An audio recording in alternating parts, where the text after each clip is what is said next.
You. You see how I'm sitting right here, and everybody you just named is sitting right here with me. My partners are sitting right here. Everywhere I go, my partners are with me. If I'm in Dubai, if I'm in Africa, if I'm in Morocco, if I'm in Ghana, you there with me. Because I'm a rep this set. You got to show your partners how valuable you are. Do you just do what's required, or do you sit right here? Everywhere I go, my partners are with me. Go above if I'm in Dubai, I never ran from anything because I didn't have nobody to go to. I've always had that, where I'm going. Home to get me? Ain't nobody there. Right. You know what I'm saying? Like, so I've always been in a situation where I'm forced to deal with it myself, so. Let me tell you what comes on the road to success. If recently, at any point in the last 12 months, you've experienced doubt, if you have a lot of fear or anxiety on the road you're on, or if you've experienced those emotions recently about what you're doing, you feeling like an imposter, like you have imposter syndrome, like nobody knows, I don't really know what I'm doing. You're on the road that I think you should be on, the right road, the road less traveled. Surround yourself with people that's just as hungry and eager to learn, eager to succeed as you are. And don't let nobody talk you out of your vision because they can't see it. I think that's the biggest mistake I ever made because, you know, we all have visions. Each and every last one of us. Every human being on earth has a purpose and has a vision or something that they can contribute. It comes to us first by way of a vision. Something that you see in your mind, an idea that you have. Nobody else had it, it's yours. And the first thing we usually do is go to our peers and go to the people around us and tell them of our vision. And because they don't have the same vision or they don't believe that they could achieve, properly execute this vision. First thing they say, no, man, you can't do that. What you won't do that for, man? Ain't nobody did. And the first thing we do is like, damn, that might be a dumb idea. Let me just. And then a year later, you'll see another motherfucker who just done got shot through the roof doing the exact same thing that you just said. I wanted to be a gangster. I'm a thug, but I'm a nice person. I'm a thug by survival. I have to be to survive, not because I want to be. I don't want to hurt nobody. You know what I'm saying? I want to survive. I want to make money. I want to be in business. I want to do it. But what's honest about the world is that no one's going to let me do that. So that's where the thug comes in. But if everybody just left me alone, I'll be a nice person. I'm not being normal. I'm not a normal person. And that comes with self-confidence. Like, I think everybody in here, no matter who you are, what you feel like you look like, or what you feel like you got against you, I think you should always feel like that you special. That's how I always got girls. Like, a girl didn't give me her number back in the day, I was like, all right, that's on you. I still remember. Seriously, I just always felt like I was special. And some people would call it cocky, but I just believe to make it far, you got to believe in yourself way more than anybody else would believe in you. Don't let nobody else tell you what you can't do. Here's my advice to you today. Walk away from the 97%. Don't talk like they talk. Don't act like they act. Don't go where they go. Don't specialize in what they specialize in. Throw away the blame list they cling to. Start you a new life. You better go out there and create your own world, or you're going to be a visitor in somebody else's world. You're just going to be visiting. You're just going to be traveling through. You're not going to be able to call no shots. You're not going to be able to make no rules. You're not going to be able to make no decisions in somebody else's world. When I say create your own world, go somewhere, man, and create what you want for your life. Create the world that you want. You create the world that you want when you don't just keep jumping in other people's worlds. When you say to yourself, this is who I am. I'm going to embrace who I am. I'm going to do what I want to do that's based off of who I am. I'm not going to move based off of what society say, or what this group of people say, or what the cool people say, or what the lit people say, or what the thorough people say, or what the people that I look to that think is somebody and they don't even believe they're somebody. But I'm going to go in their world, and I'm going to travel through their world, and I'm going to tippy-toe through their world, and I'm going to do whatever they say in their world because I wasn't strong enough to create my own. Yo, how is everybody doing? It's Sunday. I don't know why I thought to stream on a goddamn Sunday. And that's you. But hey, we here. And look, guys, I just literally received some breaking news. You know how I've been investigating this whole Adriana Lee thing? Someone sent me what looks to be concrete proof that her and Kyle lied. No lie. I just got it right before a stream. I'm like, shit, I don't got enough time to research it. But I'm not even baiting you guys. Like, will you show it? I'm like, look. Kyle did a statement. He did a statement on Adriana Lee's behalf. It's up there, man. You gotta go through the videos. You gotta go through the videos. You know, it was a couple statements in the whole. Oh man, guys, when I saw it, I'm like, why was this person just sitting on this? Give me a second. Let me see if I can pull it up. And this ain't my typical stream. I typically don't start off streams like this, but the news was so. I was like, wait, what? I was like, oh shit. And they put together all the pieces of the puzzle, if you will. So let me go to. There we go. Let's do it like this. So Kyle's statement is, I got to go through all these goddamn videos. Jesus.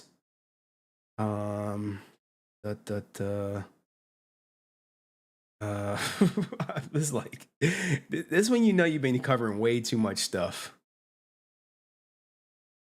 It has to right here. New statement right here. This is the video. And this is Kyle Alexander, also known as, you see, this is the guy. So the part that they're saying is messed up is right here. He ended up touching his hands on her breast, blah, blah, blah. And I told Adriana immediately the morning after over Twitter. What if I told you that's a lie? And not only could it potentially be a lie, that there's video proof that the timeline's off. I'll just say that. I'll just say that. But anyway, guys, I mean, only y'all people who got, look, this is how I know my regular people who gonna be here with me no matter what. When I do a last minute stream, I'm like, let me just pop up. I'm gonna pop up and I'm gonna do this show for all 20 people in the chat. And then people gonna be like, your numbers are down, Henry. I'm like, yeah, I know. But just because the numbers is down does not mean the quality of the stream is down. I still have, like, remember I said, hey guys, you know, you're gonna get breaking information over here. You're going to get the stuff that no one else has over here. Give me a second. What did I do with it? Oh, here we go, right here. So remember how I told you I would never, ever lobby for any friend who graped somebody? This is their letter to the judge. All right. And we also gonna get to XQC's stellar performance, but before we get to his performance, right? you have to imagine that him roasting last year's goalie, this video probably did not age as well as he thought it would. And I believe the new rating is 0.09. 0.9. Jack may have outdated information. I mean, we can watch this, but like, oh, man, this Ashton Kutcher stuff is so good. So this is XQC. Sorry, guys. Let me do it, because I sometimes I get into the habit of thinking everyone knows XQC when I know I got audiences who don't know XQC. But anyway, if you guys don't know who I am, I'm HenryResilient, aka Adept's favorite, the XQC court content guy, or whatever. Look, my names escape me. Adept's favorite, if you will. The person who went through the pettiest divorce, all that good stuff. And then Sunday is football Sunday, so everyone is watching football. They like, should I watch football or Henry? It's a tough decision, huh? They like, and for the people over in the UK, like, Jack, it's American football. This is week one. And which brings me to, I think I'm gonna dead Sunday streams unless I got like groundbreaking information. I'll just like make some bonds or something. But this may be the last Sunday stream. But anyway, say what you want. XQC was generally in the right position as a goalie. You can expect much more from a newbie. Now, here's the thing, guys. I cut a video and said, hey, he's the biggest liability. And just because I said that, I'm not like anti-XQC. You know, I'm always rooting for XQC, but I got to be realistic. Got to be realistic. And what he did on that big ass stage, I saw like 2.2 million people watching live. I was watching live. People were like, why you ain't streaming? I'm like, man, I had shit to do that day. I had shit to do. So with me having stuff to do, I couldn't just take 4 hours out of my life and just be like, all right, let me stream, let me put on my broadcaster hat and go, and host it. And it just wasn't planned, so it didn't work out. But yeah, I mean, guys, Henry is the true number one Jew. Am I? Oh man, it's like so many ideas I have for videos because what's happening, even my regular people who are from like Power Rangers or know me from other court stuff are like, I'm a juicer now. I've been watching XQC. I'm like, you can easily get sucked into being a juicer without even trying.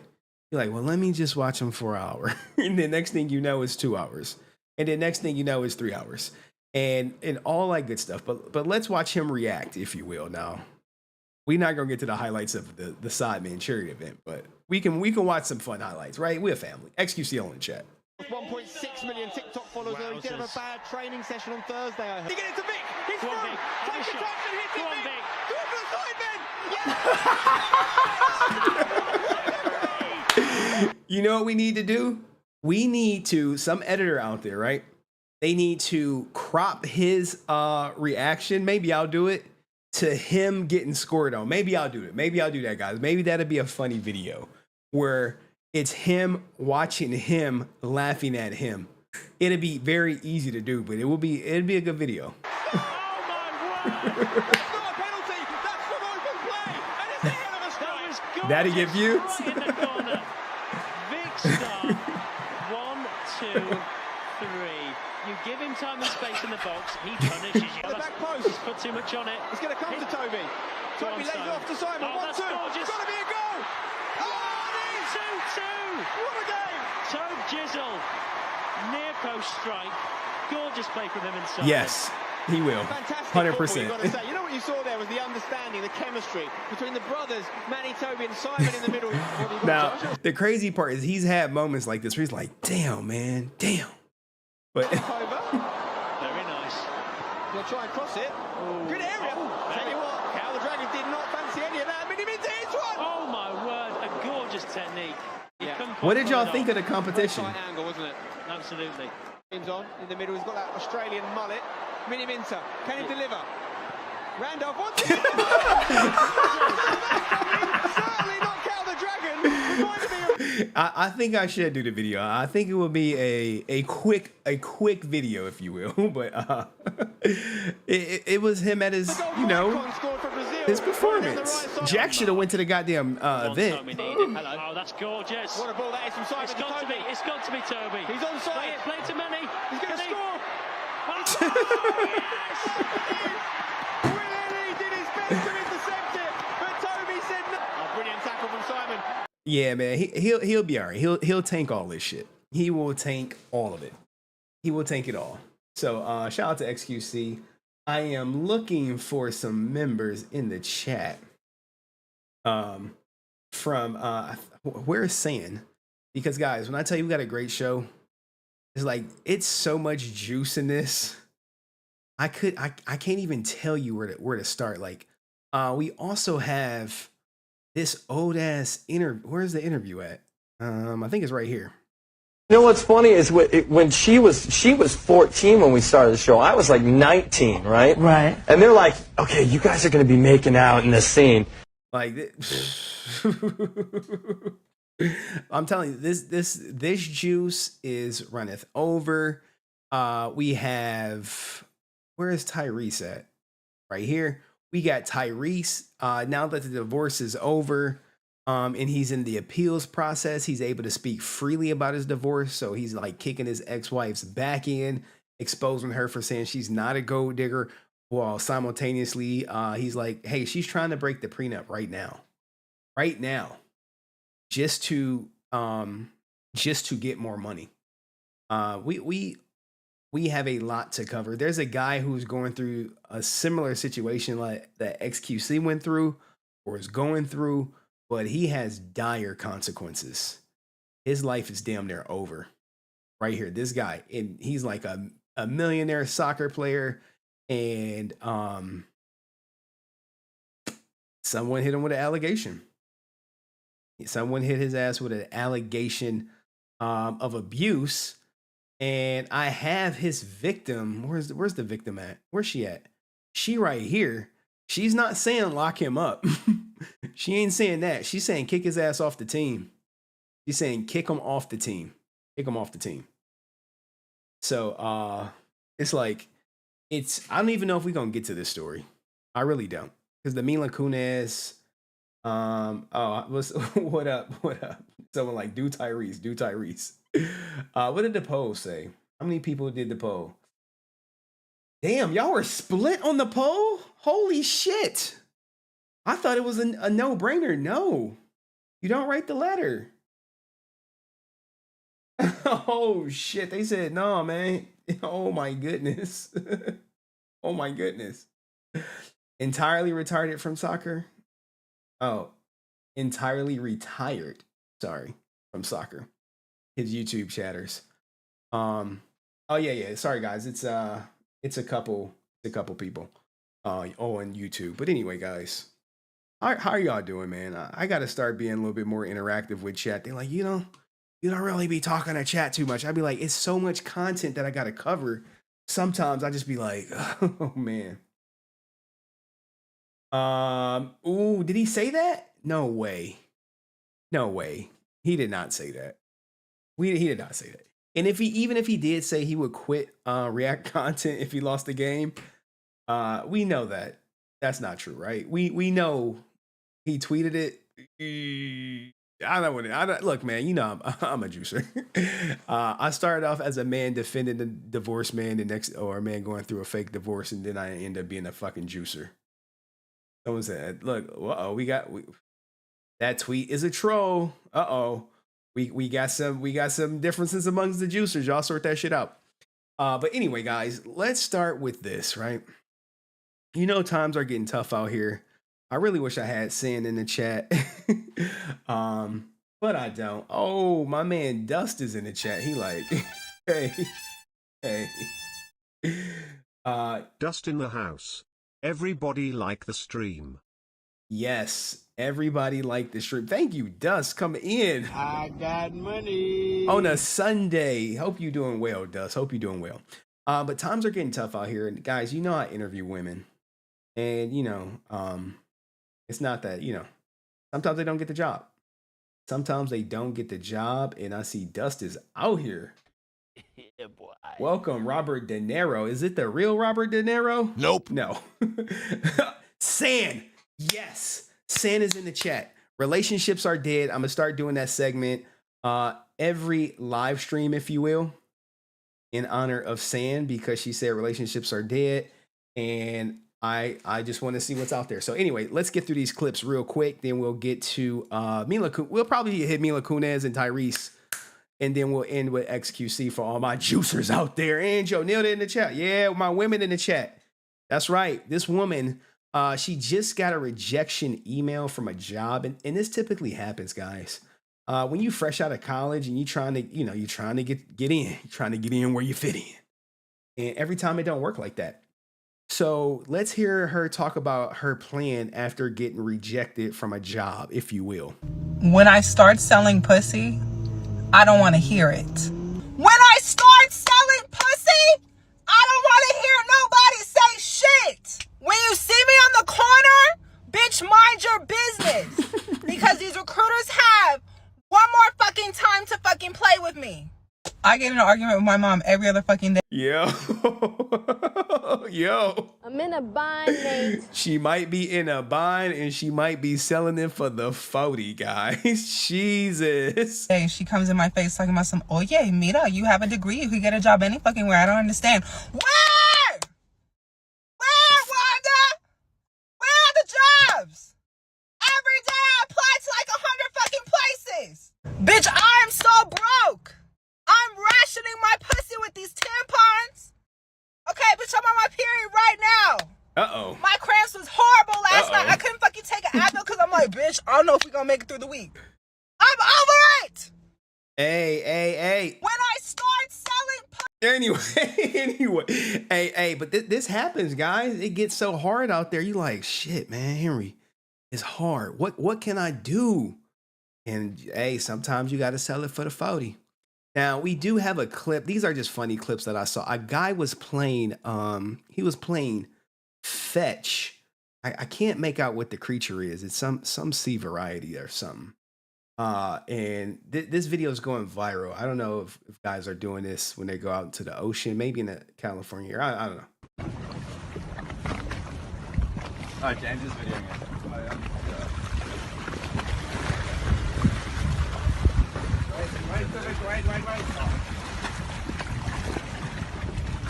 Anyone seen anyone seen this video? It's currently going viral at the. I think it's a beluga. Okay. It was on World Star Hip Hop. I think it's an animal site. But there you go, right? This is phenomenal. This creature is very smart, very crafty.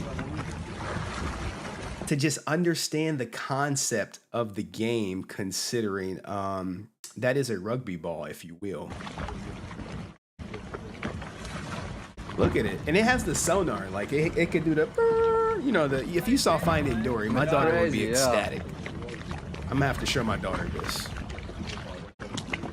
Look at it. Look at it go. It's swimming pretty fast, man. Look at that. Look at that. Look at... Oh, man, this is... But they do be sneaky. Jack is right. They do be... They're crafty. They're crafty out there. Crafty. But... It takes a lot to train a wild whale. If you beautiful, oh yeah, beautiful. Look, it just brought it back. Look at that. He just wants to play. He just wants to have a little fun, guys. And maybe they're not on the coast of California. I thought they were on the coast of California. But look at it go. I think it's money inside the ball. It may be some money inside the ball. That's why it keeps going. It might be some money in there. Y'all think it's money? It's okay if I... Bad news. All right. Let's get back to relationships are dead. I don't know how that clip snuck up in there. All right, now look, guys. I used to work third shift, and you know, when you work third shift, what ends up happening is if you're married, like someone they don't know. They're like, "That's cute, Henry. That's cute." If you're married and you're working third shift, you don't really see your partner all like that. Okay? And this guy is about to tell his story about how he's in love with his wife after 30 years and how their relationship works out. How did they get me with a stupid advertisement? Oh my goodness. Make a couple extra $1,000. I thought I passed it up. They was like, nope. Hold on. Maybe that's why we're so happy everybody says that. My wife and I only see each other on weekends for like 30 years. Wow. Maybe that's why we're so happy everybody says that. Now, he only sees his wife on weekends after 30 years. What do you think she's doing? Or who do you think she's doing Monday through Friday?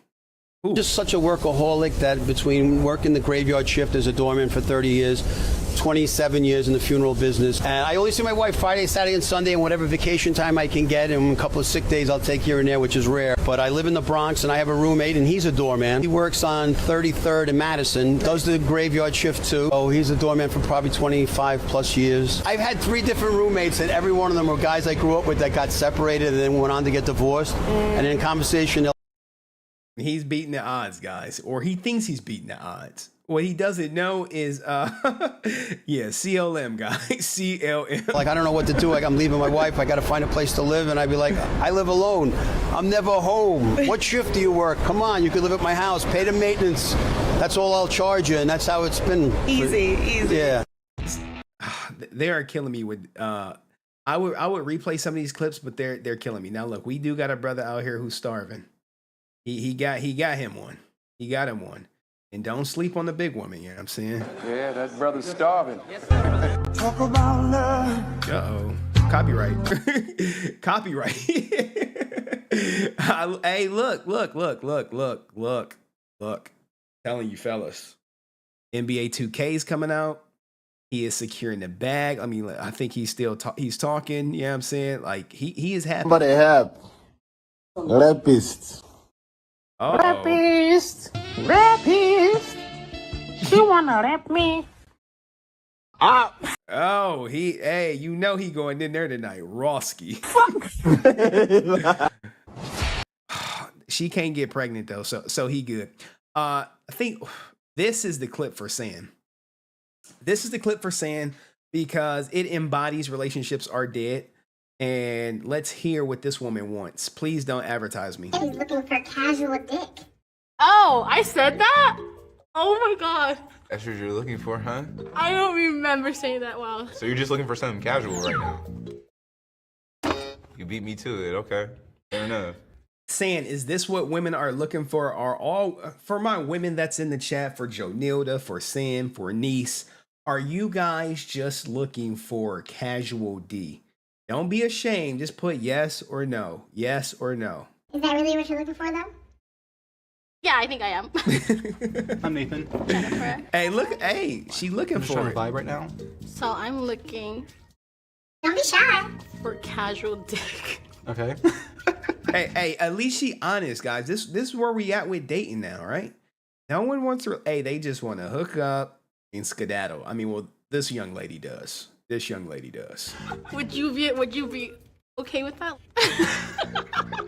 Now look, he doesn't know that that's a great deal for him. Long term, it's a bad deal for her, but in the meantime, it's a great deal for him. But he could be looking for the love of his life, Love of my life. or a relationship, if you will. But she's like, look, I just want you to rail me when I want you to rail me, and then go about your life. And look, Sam like, hey, look. Sam is like, Henry, I am not looking for anything permanent. You know, hey, Sam is honest. She's been honest from day one. How casual were you last month? Ooh. Couple times. Sorry. Got it. Smash my finger. Nathan, I think you're eliminated. I am. So, what brought you here? Casual dick. Really? Yes. One, like, is that... Okay, hold on. Like, who are they getting these guys from? Trust me. If they would have got some real guys, it was like, oh, casual, like, yeah, for sure. You want to go now or you want to go later? How do you want to do it? Most guys will smash anything. Is that just actually, like, what you're looking for here? Yes, I'm looking for that here. Oh, interesting. Usually I like to get to know the person before going down on them, but, you know. What? He said he wanted to get to know the person. Like, look, guys, you cannot be like this guy. But, you know, some guys are. They want to get to know the person. They want a love, a relationship, and they may be a virgin. It happens. They're just happy for a female interaction. But realistically, she represents the current dating market, or at least the vast majority. Not every woman is going to be like this, but a decent amount. And she buzzed them out. Look, I'll run it back for you guys, so I'm going to get advertised. He's looking for casual dick. Oh, I said that? Oh my god. That's what you're looking for, huh? I don't remember saying that well. So you're just looking for something casual right now. You beat me to it, okay. Fair enough. Is that really what you're looking for, though? Hey, they do be looking for that Yeah, I casual think I am. D. I'm Nathan. Jennifer. What are you looking I'm just trying to vibe right now. So What the I'm fuck is a looking vibe? Look, Don't be guys, shy. when they say I'm looking for a vibe, I'd be like, what the fuck is a vibe? for casual dick. Okay. What's a vibe? Would you be okay with that? He laughing like, Nathan, how casual were you last month? Ooh. Couple times. all right, so he had sex 2 times last month. Smash my finger. Nathan, I think you're eliminated. I am. So, what brought you here? Casual dick. Really? Yeah. Now, you know, he Like, got some cultural is things that- going on. Okay, hold on. Where he ain't with that. Is that just actually, like, what you're looking for here? Yes, I'm looking for that here. Oh, interesting. Usually I like to get to know the person before going down on them, but, you know. She got eliminated. Ruben, you're not looking to be her casual D? Nope. He want to get married. Anyway. All right, that was our segment sponsored by San. We got a bonus. We got a bonus one. And this is on Twitter. I believe this is the last one, right? Yeah, this is the last one. Because I think the next stuff I got XQC stuff saved next. All right. So this is what happens when you just get casual D all the time. Okay. all know someone compatible as a companion is like finding a needle in a haystack. There's a million of us out there. Now the voice is throwing me off. She's definitely a smoker or used to smoke. That are all in the same boat. And yet, we're alone. And I can't wrap my head around it. I think to myself, we both have our own incomes, both have our own dwellings. What's making it so difficult? And I wish I could find the answer to that. And I don't want to be alone. And there's so many of you that don't want to be alone. Oh, man.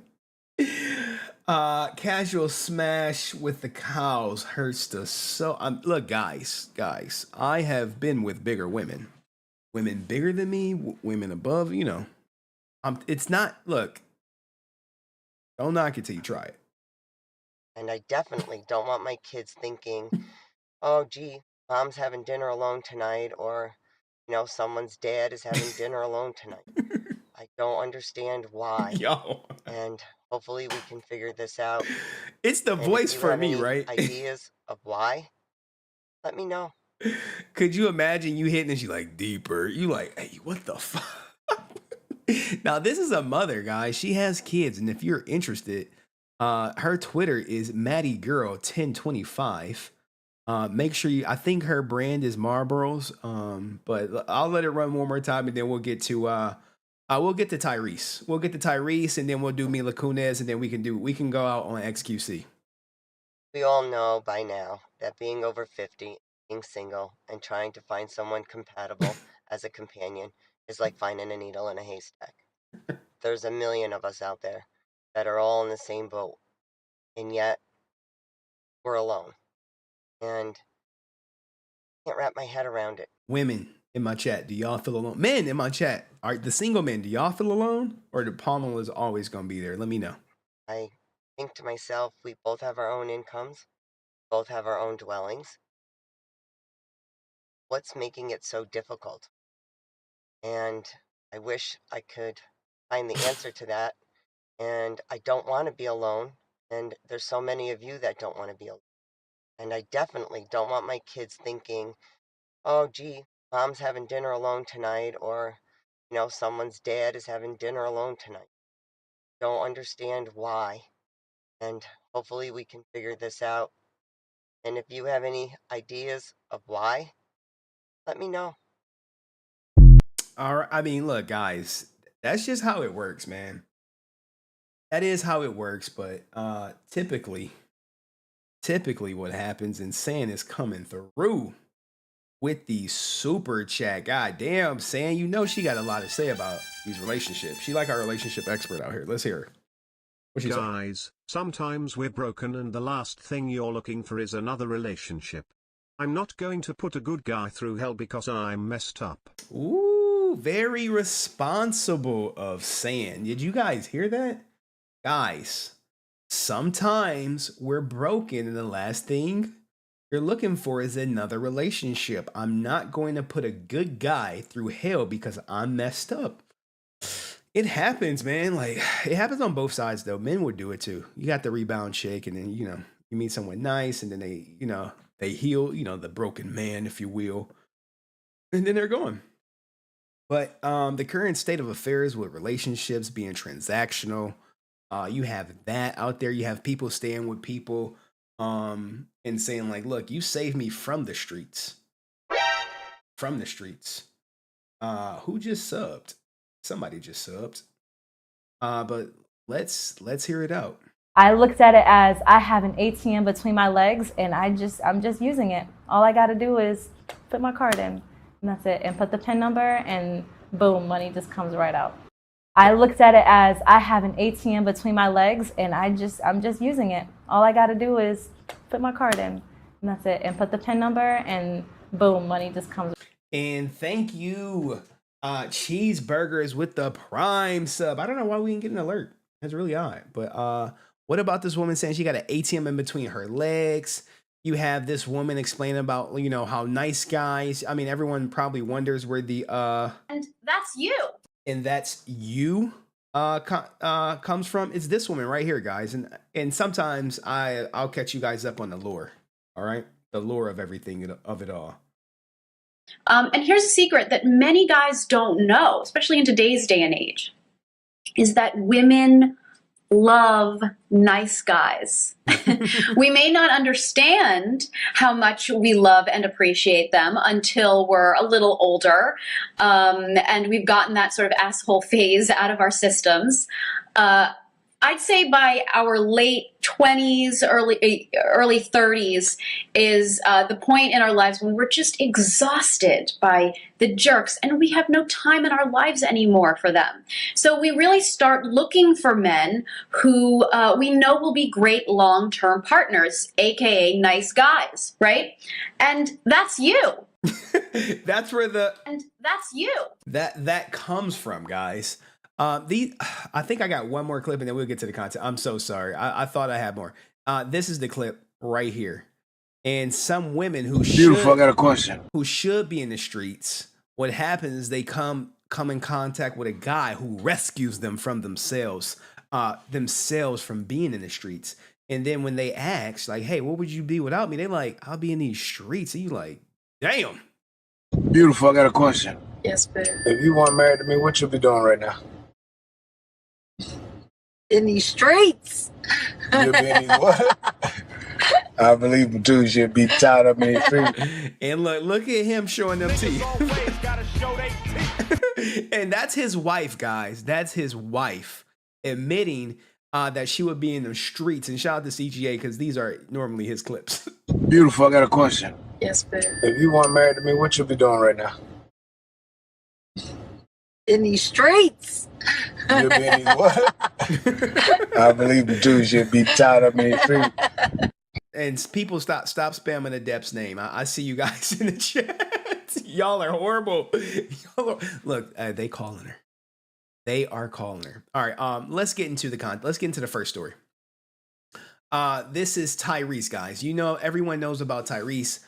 He recently went through a messy divorce, if you will. Give me 1 second. I have to actually pull up his child support papers. You like, Henry, you have his child support papers? Guys, there's one thing that I love more than everything. It's court documents. You know why?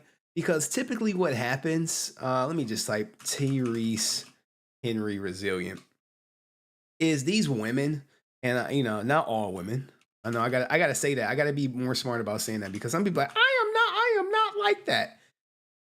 And I'd be like, oh, yes, you may not be like that. But here we go, right? Where's this old video? I love this video. But here we are, or shall I married my best friend. Remember this clip? He was a millionaire and he was charming, and I was like, I'm gonna have to leave him. A few moments later. Left that ninja. Left his ass. She got him good, boy. She got him good. You know, everyone remembers Tyrese from flipping out and losing his goddamn mind. He was on psych. Baby, I'm at $13,000 a month. What more do you want from me? Now, everyone was laughing at this shit, but you know, hindsight is 2020, and he is like, man, shit, man, I was on psych meds. Okay, he said, yo, you heard the text. Give me a second. I recall your testimony correctly, Mr. Gibson. You said 2018 you were financially in, quote, shambles. Is that correct? Yeah. So in 2018, y'all remember this? When you were financially in shambles. Look, these lawyers, right? What they do is I'm in financial shambles. They're gonna be like, but didn't you have $1 million in your goddamn bank account and you didn't want to pay child support? And he like, hey, look, man, you do not want to be in his shoes ever. Do you know how much you made that year? I don't. According to your tax return, you made $2.221 million. Page 32. You want to check my math? No, sir, I'm at. he like, you want to look, you see how facetious these are? I'm always going to cover the Tyrese situation. I've been covering it from day one. But you see how facetious the lawyer, hey, you want to check my math? Now look, he's about to get a little chippy. And next thing you know, the judge is going to tell him like, sit down, boy.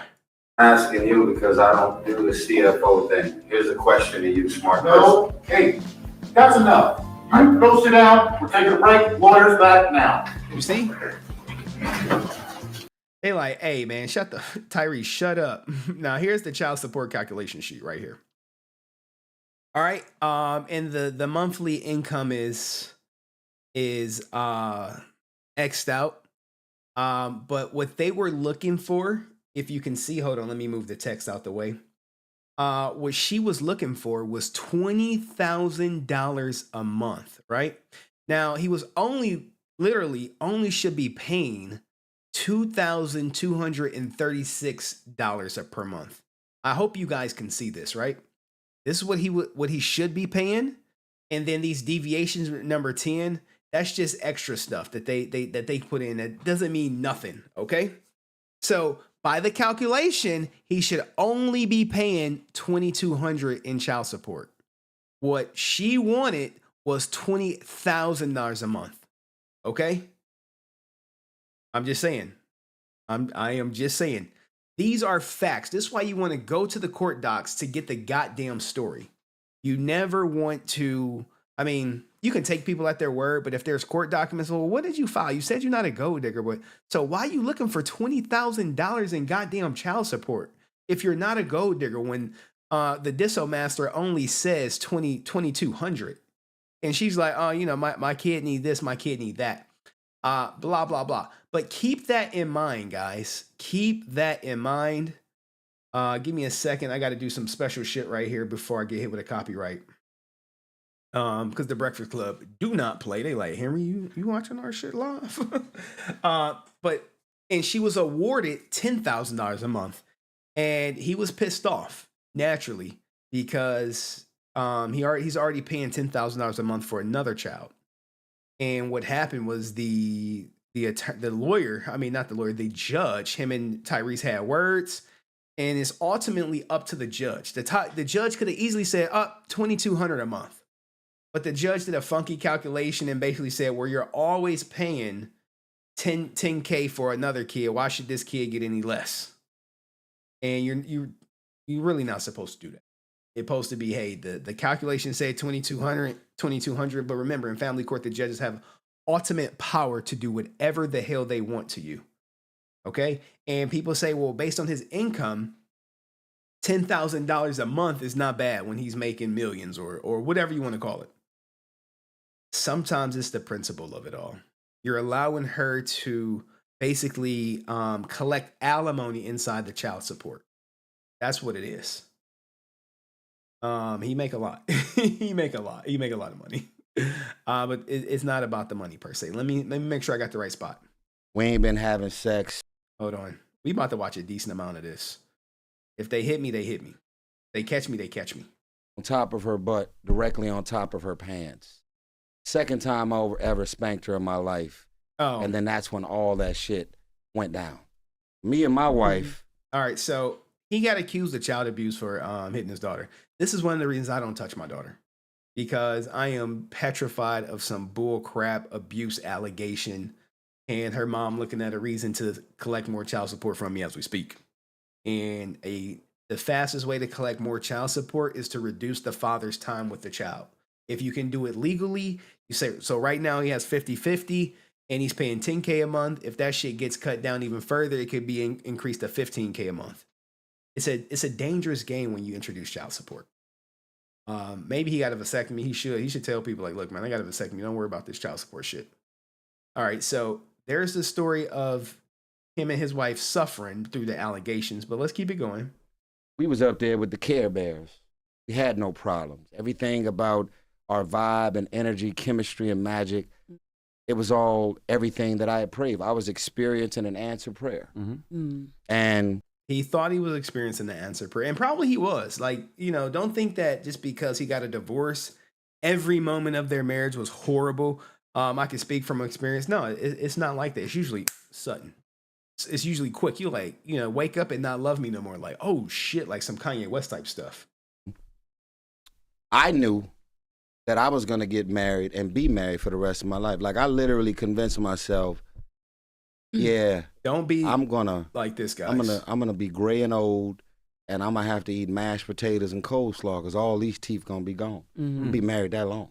And I believe his ass. I mean, I know I call him a sucker for love ass ninja, but he is very convincing. He does seem like, yo, he wants that one true love. He wants that. He ain't trying to be a free agent ever. He like, no.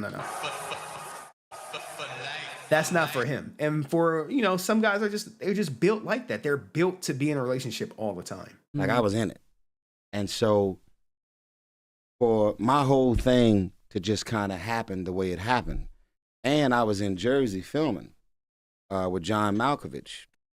And he always name drops. As the arguments and the disagreements happened, which actually happened from me shooting 2 music videos, and one of them featured her. Did it with Rick Ross, called Black Excellence. I don't know why he's always name dropping, man. It's just a Tyrese thing. So she said, your family don't matter. We ain't been having sex. You ain't giving me no attention, no energy. And I just said, I'm so sorry. We were just in quarantine for 10 straight months. There was not a flight, a call, an email. There was nothing going on in the world. The whole world shut down. It was 24 hours, 7 days a week, us. And I knew, and she knew, because we talked about it. God literally pressed that pause button on the world, but specifically the pause button on our marriage, because we needed time to reconnect after the devil came in to try and create a level of disconnection in our marriage that most marriages wouldn't be able to. I ain't gonna front, yo. You coming into a marriage to a goddamn child abuse allegation, you're gonna be looking at him crazy. But, you know, he admit like, oh yeah, I hit my daughter on her booty twice when she did something. He never said what she did, but he hit his daughter. Survive, especially only a year in. Yeah. We're married for a year. We wake up to accusations from my ex. Who the fuck has survived that? Not too many people. Who wants to get to know, what should we do? How do we do? It's like, we just met. We are in a honeymoon phase, and we woke up to that. So fast forward, now you accusing me of shit. Here we and go. Putting it in court documents as if you forgot what it was like to wake up to someone putting shit in court documents. Is not true. Now, here's the thing, guys. I have to pause it for fair use privileges. But at the same time, I can't just let it play. But he's giving you the backstory about like, hey, you saw what he went through when his first baby mama was putting child abuse allegations on him. And then during the divorce, he kicked her out and his kid out with nothing. And he's about to give you his side of the story. And most men don't share their side of the story. And when I see him do it now, I'm like, you know what? Maybe I should share my side of the story on my personal Facebook page. I still have yet to say anything other than a couple posts here and here, but I'm like, maybe I should do a video. Would y'all want to see me do a video that I send to like my personal family and friends and shit? It will be zero interaction with the chat, but do y'all want to see that shit? So I don't know who she is. I don't know who she became. I realized that this was a woman that was very simple, who I met in a $12 sundress and prided herself on being simple. And I don't care about money, stars, celebrities. I don't need to live and be around. I'm a simple girl. Now you want $20,000 a month for a 1-year-old? Now you've hired 3 law firms to try and knock my motherfucking head off. My prenuptial agreement was so detailed and so extensive. My lawyer whispered, she had her own lawyer to negotiate on her behalf. My lawyer, Tanya Mitchell Graham, said to me, name dropping I can't believe you got her to sign this. And I said, well, the reason I got her to sign it is because she said to me specifically, this ain't mine. Yes. So she said, hey, this ain't mine. But when the divorce happened, now she's trying to break the goddamn prenup. And trust me, on her podcast, on her YouTube channel, she's not telling anyone that she's trying to break the prenup to access more of Tyrese's money because she didn't get the $20,000 a month she wanted in child support. All right, you see how it goes, how she's, oh, you know, I was never about the money, but secretly behind closed doors, she's about the money. And what happens is most guys don't do what Tyrese is doing. They don't say that, oh, yeah, she's coming for more money from me. They just say, yeah, you know, I wish her the best and all this shit. But I think what happened is he's tired of it. He's fed up. She's become a complete fraud. And sadly, men don't know. Men are literally lining up, giving her super chats, taking marital advice from her, dating advice from her. But behind closed doors, she's literally trying to rob this man, rob him off of, I believe, a 2-year marriage. 2-year marriage.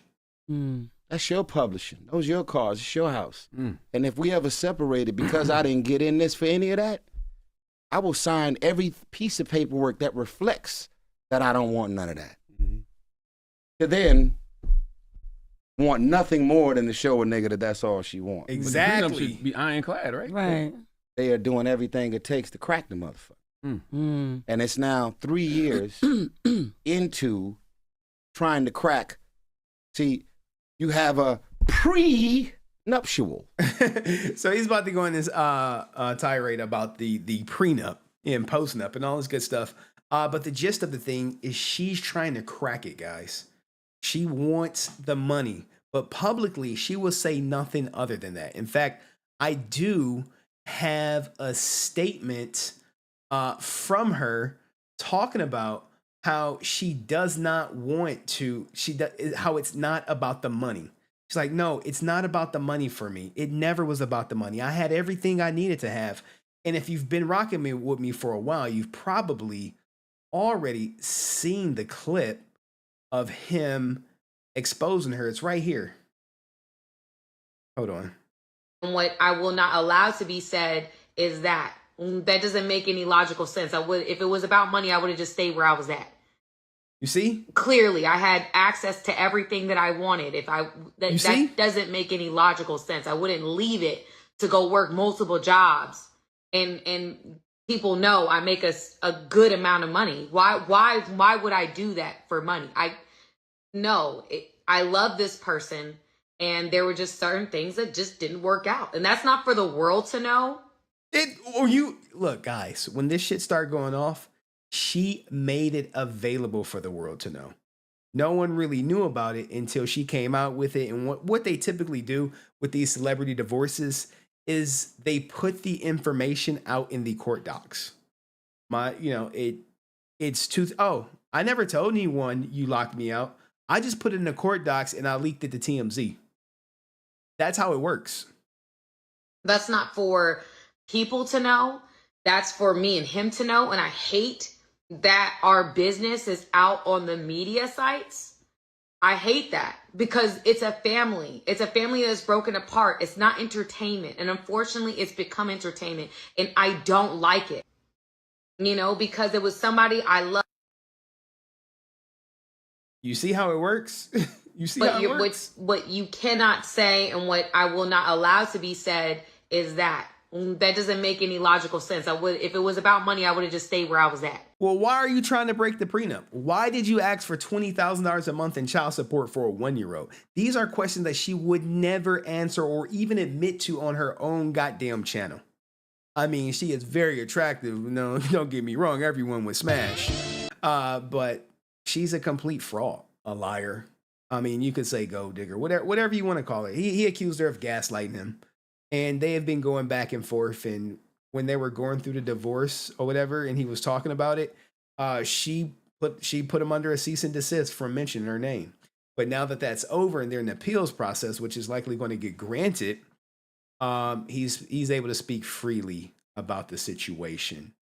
And I showed you where she was asking for $20,000 a month in goddamn child support, just in case you guys forgot. It's right there in this bottom right hand corner. He was only on the hook for 22 and she wanted 20,000. But trust her, guys, she's not a gold digger whatsoever. But what do you guys think about this story?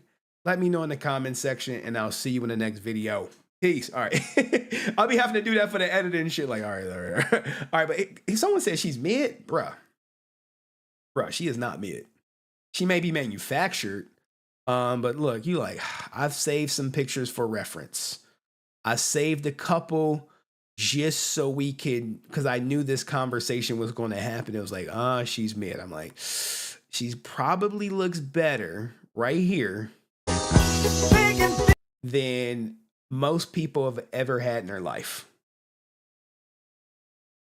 There you go.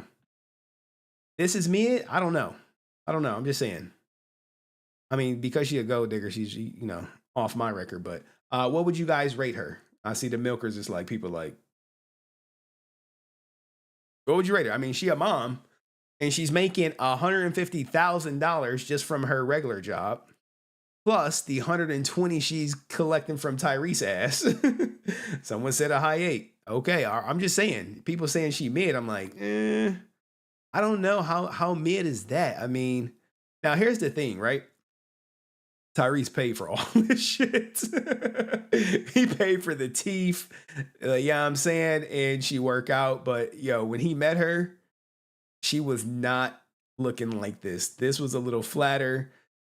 Teeth was not as white. You know what I'm saying? You see the veneers? You see the nose?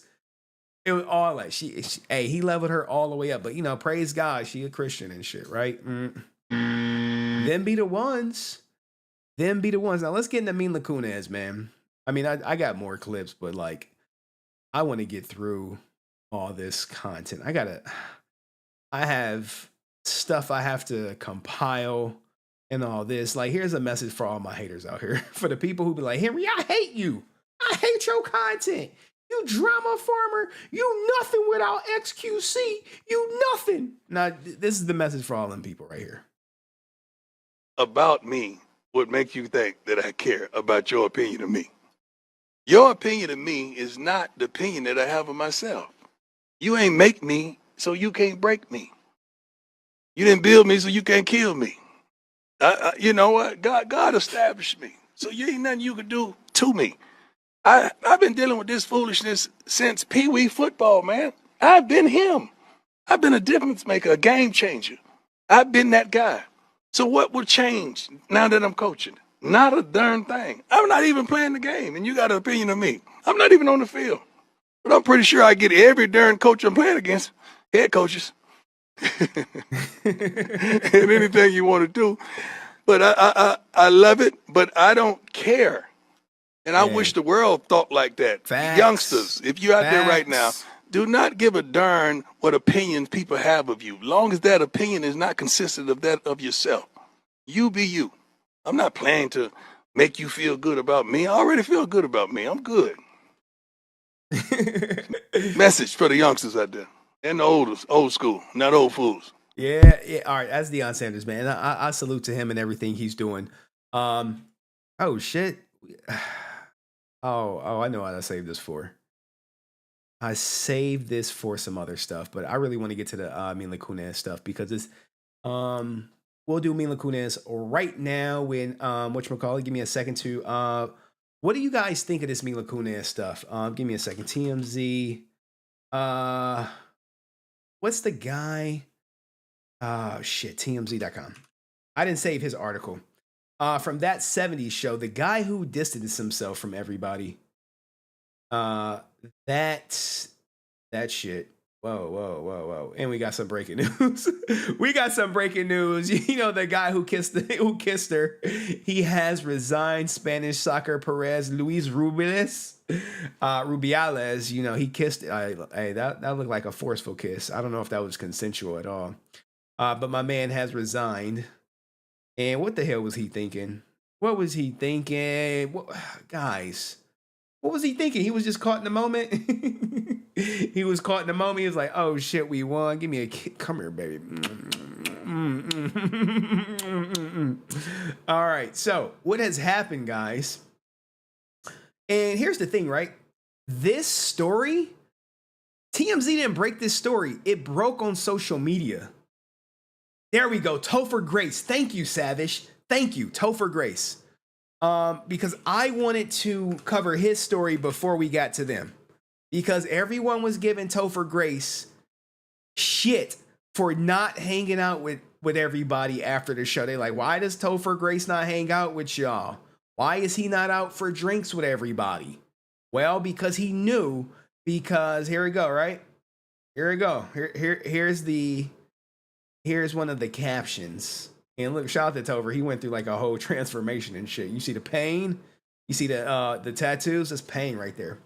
But for years, Topher Grace was depicted like he was stuck up a-hole for not being besties with the rest of that 70s show. But guess who didn't write a letter in defense of the rapist, Danny Masterson? It was Topher Grace. All right. So now let's get into, they had some backlash, right? And what I'm going to do is we can play their letters first and then their video. Because did I save it? I have it. Don't worry. I have the video. Yeah. All right. So they wrote a letter to the judge, guys. He was sentenced, Danny Masterson was sentenced to 30 years for 2 counts of rape. And allegedly there were 6 people.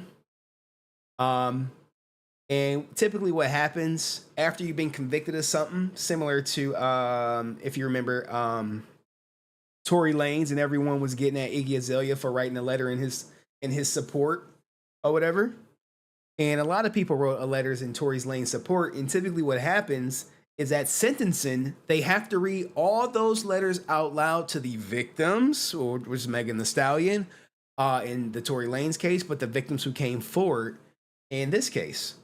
So we're going to read the letters, and then we're going to see the interviews of them getting exposed by one of the victims, Mila Kunis and Ashton Kutcher, in some old interviews, if you will. So here's one of the letters. Can I just download this? Let me see. Oh, there we go. Better for you guys. All right. So this is Ashton Kutcher's letter, guys. And let me do something for the chat. 1 second. Oh, shit. Here we go. All right. So this is Ashton Kutcher's letter. And it reads as follows. Hey, my name is Ashton Kutcher. I'm an actor, investor, philanthropist, and the most importantly, a father. I met Danny Masterson when I was 20 years old in 1998. He instantly became a friend, dedicated coworker, and role model to me. What the fuck? And remained such for 25 years. As a friend, Danny has been nothing but positive influence on me. He's extremely honest and intentional human being over 25 years. Relationship, I don't even recall him lying to me. Like, bruh, come on. You don't recall him lying to you? Like, are you serious? You don't recall him lying to you? Okay. He's taught me about being direct and confronting issues in life and relationships head on, resolving them, moving forward. Danny is a person that is consistently there for you when you need him. We've traveled around the world and together, raised our daughters together, and shared countless family moments. Not only is he a good friend to me, but I've witnessed him to be a good friend to others and kind of brother others would be lucky to have. Like, imagine you being one of the victims and the judge is reading this shit out loud. And the grape he didn't even do the Bill Cosby grape. He did the pin you down, you're saying no, and he's saying shut up type grape. Just saying. Keep that image in your mind as you read this letter. As a role model, Danny has consistently been an excellent one. I attribute not falling into the typical Hollywood life of drugs directly to Danny. Anytime that we were to meet someone or interact with someone who was on drugs or did drugs, he made it clear that he wouldn't be a good person to be friends with. And for me, that was an implication that if I were to do drugs, he wouldn't want to be friends with me, which is something I never would give and want to risk or jeopardize. Like, bro, this shit is cringe. This is cringe as shit. I am grateful to him for a positive peer pressure. He's also set an extraordinary standard around how to treat people. There was an incident where we were at a pizza parlor and a belligerent man entered who was berating his girlfriend. Goddamn. We had never met or seen these people before, but Danny was the first person to jump to defense of this girl. It was an indictment. He didn't have to get involved, but proactively chose to because the way this man was behaving was not right. He always had treated people with decency, equality, and generosity after 9/11. Danny was a huge advocate for the support of the firefighters affected by the event, rallying his friends and coworkers to pitch in however they could. Danny had his daughter, and a year before I had mine. He set a standard of being a hands-on dad. We have spent countless hours together with our kids. He is among a few people I would trust to be alone with my son and daughter. What the fuck? Bro, this is after the great conviction. He's still like, you can be around my kids. Guys, under no circumstances in hell, if you are convicted of rape, will you be in an earshot of myself or my daughter. Sorry. I mean, that's just how I'm built. That's just not happening. Say what you want. That ain't happening for me. We have spent hundreds of hours working together. Danny takes his job seriously. He is kind, courteous, and hardworking. He treated everyone from the grips to the teamsters, to the actors, to the characters as equals. He showed up on time and always pulled his weight. We also have traveled around the world together promoting our work. I can honestly say that no matter where we were or who we were with, I never saw my friend be anything other than the guy I described. This is some shit. Like, what do you guys think of this shit? I mean, this is just part one. Come on, load up. What does it say? Give me a second. While I'm aware the judgment has been cast as a guilty on 2 counts of rape by force, and the victims have a great desire for justice, I hope that my testament to his character isn't taken into consideration in sentencing.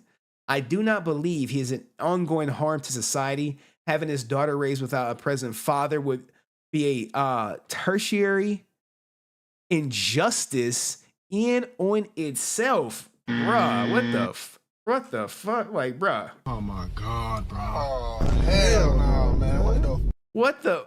Bruh, thank you for taking time to read this. Bruh, this is Ashton Kutcher, bro. That was his words. Now here we got Mila Kunis too. And then look, this shit went so left. They went viral. People saying they should be canceled for openly supporting a rapist. And now let's hear Mila Kunis. Give me a second. Let me do my thing. What did she say? I am writing this letter on behalf of Danny Masterson, with whom I have the privilege of sharing a significant part of my life. My name is Mila Kunis, and I'm an actress. And I believe it is essential to share the remarkable influence Danny has had on my lives and the lives of others. I first met Danny during our time on working that 70s show, and from a far beginning, I could sense that his innate goodness in June at the age of fucking 14, guys. That's what she didn't put her age in here because she was 14. We about to get to Ashton Kutcher when he talks about that. Throughout our time together, Danny has proven to be an amazing friend, confident, and above all, an outstanding older brother figure to me.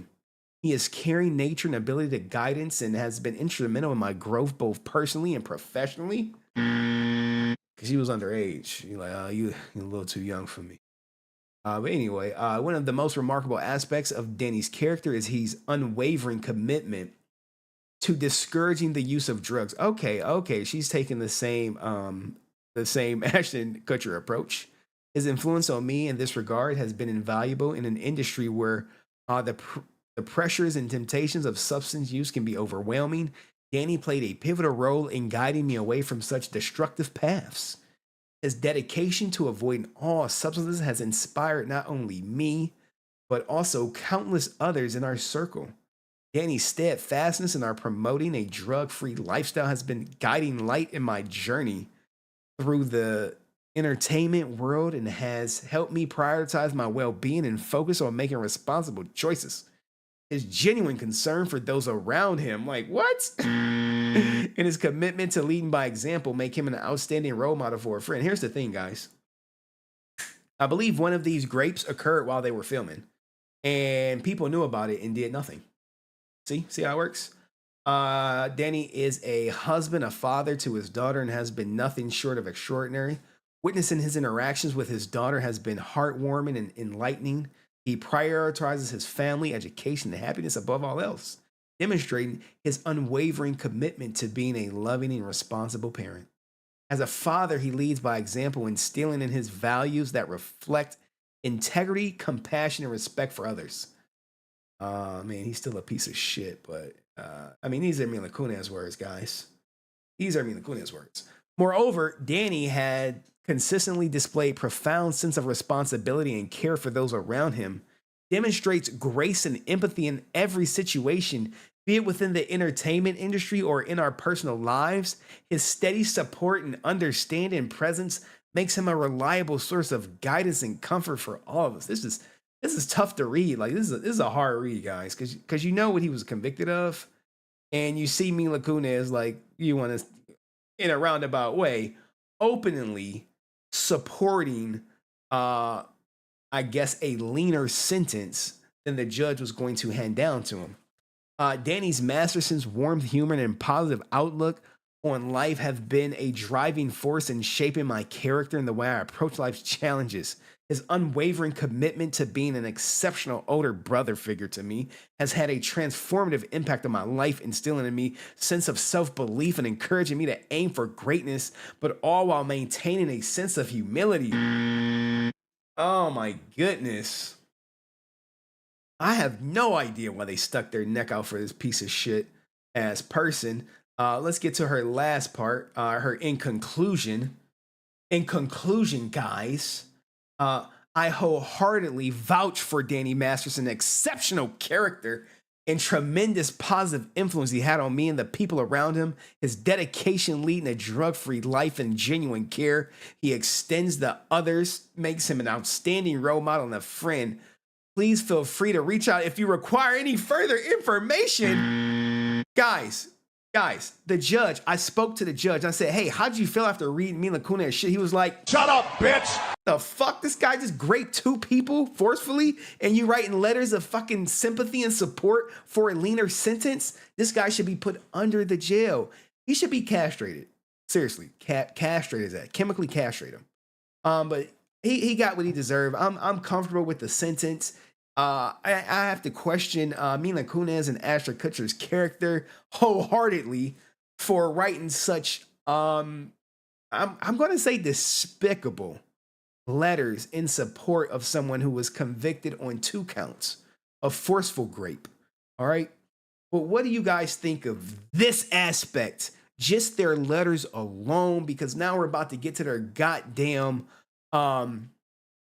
their apology, if you will, and it just fell on deaf ears. Give me a second to Mila Kunis, Ashton Kutcher apology video. Like, oh my goodness, man. There is where is it at? I literally just watched it. Here we go, right here. We are aware of the pain that has been caused by the character letters that we wrote on behalf of Danny Masterson. Pain? God damn, pain? Bruh, this is beyond pain. This is like, what were you guys thinking? Why did you do it?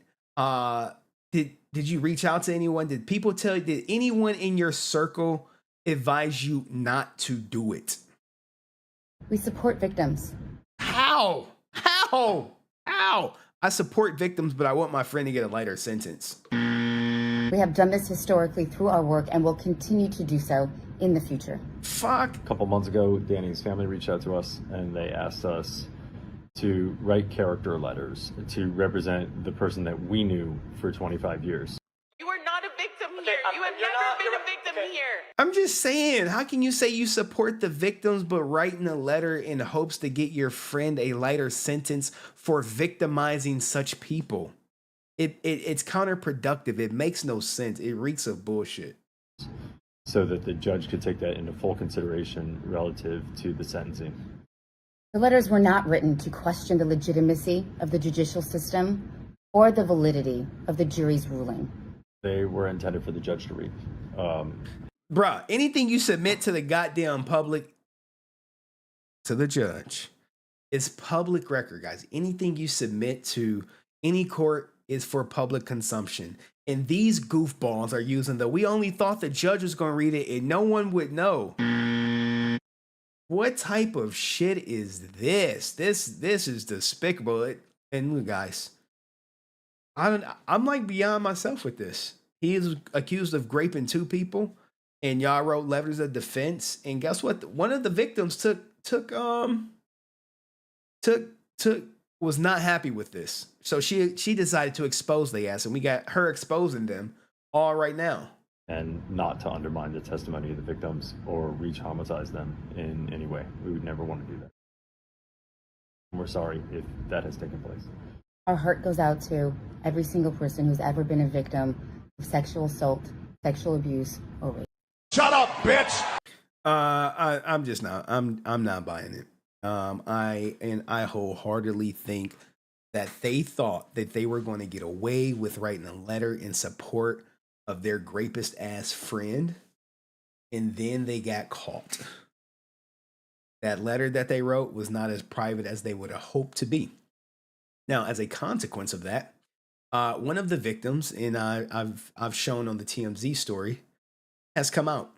She's come out and she's exposed them, if you will. Give me a second to get to that article. Remember, I told you it broke on. What happens is these articles are breaking on social media, and it is the tabloids that pick them up. So this hit Instagram way before TMZ got it. And all it took was a post. And this is one of the victims right here. One of Danny's accusers is taking Ashton Kutcher to the woodshed after his court support of his old pal, and doing it by resurfacing old footage that hasn't aged well. Chrissy Bixler, who dated Danny back in the day, but she has since come forward as one of several women to claim he raped her. All right? Like, this is some serious stuff. This is some serious stuff. But took to IG this weekend to invoke DMs that 70s Show co-star wrote a letter on Masterson's behalf, seeking leniency. You should have got the soundbite. Shut up, Meg. I can get it. Don't know the details of this case, but people still support Mike Tyson. People still replay Tupac songs. Both were convicted. Yes, Mike Tyson talked about his conviction. Enigma. Mike Tyson talked about his conviction, and you know why he was convicted? It was buyer's remorse. He didn't want to. He treated her like shit afterwards, and he didn't get her a cab. His story remained true all the time. All he had to do was get I think what's her name, Robin Givens, a cab, but he was like nope, no, because he was the heavyweight champ of the world. But he stands to this day that he never raped her. I don't know about the Tupac stuff. I don't know about Tupac, but sometimes it's not what you seems. But maybe we'll go back through the Logan Paul thing at all. What are you talking about? I covered everything about Logan Paul. Y'all get me sidetracked. All right. TMZ about to hit me with an advertisement, and I have all the clips saved, but I wonder if they got them all in one spot for me. Load that. The TMZ app, your source for the biggest celebrity. They hit me with an ad. I wonder, do they have them all or just a couple on the page? All right, TMZ ad. Are we done yet, TMZ? No, they like, download the app today. I'm like, I already got the app, guys. I'm one with you. All right, so here we go. they got some stuff, and what they don't, I'll fill in. Is in Lizzie McGuire. She also has an album out. She's going to be in a movie called Cheaper by the Dozen, and she's one of the girls that we're all waiting for to turn 18, along with the Olsen twins. Any 15-year-old ended up getting the job. You see, hey, we waiting on her ass to turn 18. Creepy shit. And I didn't Working know. with me? Yeah, and she was as hot as she was. You know, come on. This one. 14. 14, she was even hotter. But I'm not allowed to say that. She was 14 when we started the show. I was like 19, right? Right. And they're like, okay, you guys are going to be making out in this scene. And I'm like thinking like, wait, this is like slightly illegal, that's right? probably your first kiss ever. 14 and 19. So what happens, right, is her mother likely signed off on this, guys. Mother likely had to sign off on it because this shit was not going to happen without a mother's signature or father's. You know, it is what it is. Right? It was my first kiss. Why don't someone bet you made with Danny about our first kiss? No, it wasn't the first kiss. No, This was like go a ahead, second or Ashton. third kiss. It was the first. It was like the first week. No, it was not the first week. Whatever. Let me tell you what happened. No, let me tell you what happened. No, okay, Yeah. so I've never kissed a guy. So I was so. I mean, you know, Ash was attractive, and I was a 14-year-old little girl, and I was extremely scared for my life. Sure. And he was. 14 years old. That's right. She was well into a minor. This was not her own accord. It had to be a conversation with her parents saying, hey, do you want to do this? Or maybe it wasn't. They just signed it was like, you got to kiss him. You really never know how it works with these child celebrities where she's like, hey, I was 14. I'll run that little part back and we'll let it rock out from the beginning. She was 14. He was 19. How do you guys feel about that? 14 when we started the show. I was like 19, right? Right. And they're like, okay, you guys are going to be making out in this scene. And I'm like thinking like, wait, this is like slightly illegal, that's right? probably your first kiss ever, right? It was my first kiss. Why don't someone bet you made with Danny about our first kiss? No, it wasn't the first kiss. No, This was go like a ahead, second or Ashton. third kiss. It was the first. It was like the first week. No, it was not the first week. Whatever. Let me tell you what happened. No, let me tell you what happened. No, okay, so Yeah. I've never kissed a guy. So I was so. I mean, you know, Ash was attractive, and I was a 14-year-old little girl, and I was extremely scared for my life. Sure. And he was very nice about it. He was like, oh, don't worry. So I was like, okay. Then Danny goes and goes, dude, I'll give you $10 if you French kiss her. Watch what he tries to do. What would you stick your tongue in my mouth or some? What? No. For $10. You're making it sound like it was like really. Okay, Dan, we had a little side bet going. Yeah. Like, Which was? It wasn't very as to whether or not, you're kissing on the show or boyfriend and girlfriend. Yeah. You would use tongue, right, Rosie? I mean, you would. From that 70 show, and He tried to tongue her down and they cut that part out. you're watching In the Crease TV. Hi, I'm Ashton Kutcher, and I'm from That 70 Show TV, That 70 Show Oh, too. yeah. And the reason I'm doing this is not because I think In the Crease is good, but because Jock told me Mila would sit on my lap and like, and it feels good.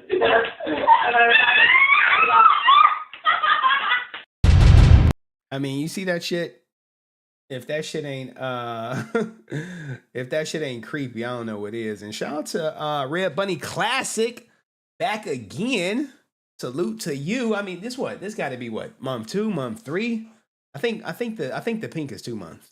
2 months. Salute to you, Red Bunny Classics. Thank you for your support. It means a lot to me. But what do you guys think about this? Let me make sure I had everything. Oh, I didn't show you everything. You like, Henry, that's not everything. It's not, because this page right here has it all. This page has that. It has this right here. It has the old Danny Masterson clip. It's missing some things though, right? You're like, Henry, what is it missing? Here, I'll show you what it's missing. You're like, because I got it. Here's the thing, right?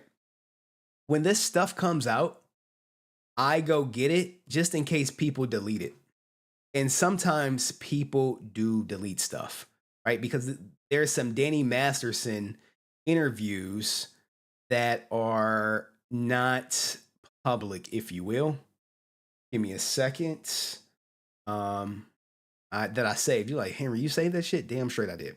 All right, so we're about to go through the Danny Masterson stuff. And what happens?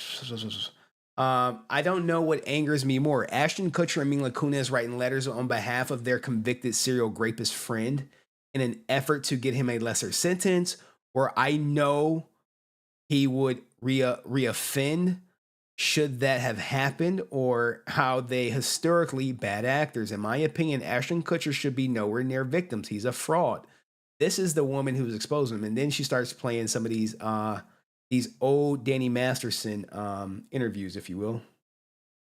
Speaking of which, I mentioned the donkey punch. Oh, yeah. How does that become your DJ name? Just because you can't believe people are going to have to say it? Yeah. Just because it was like, get this in the New York Times, and we did. Actors would lie about their age if they were not 18 just so they could get a role. Not defending anyone, but that was pretty common.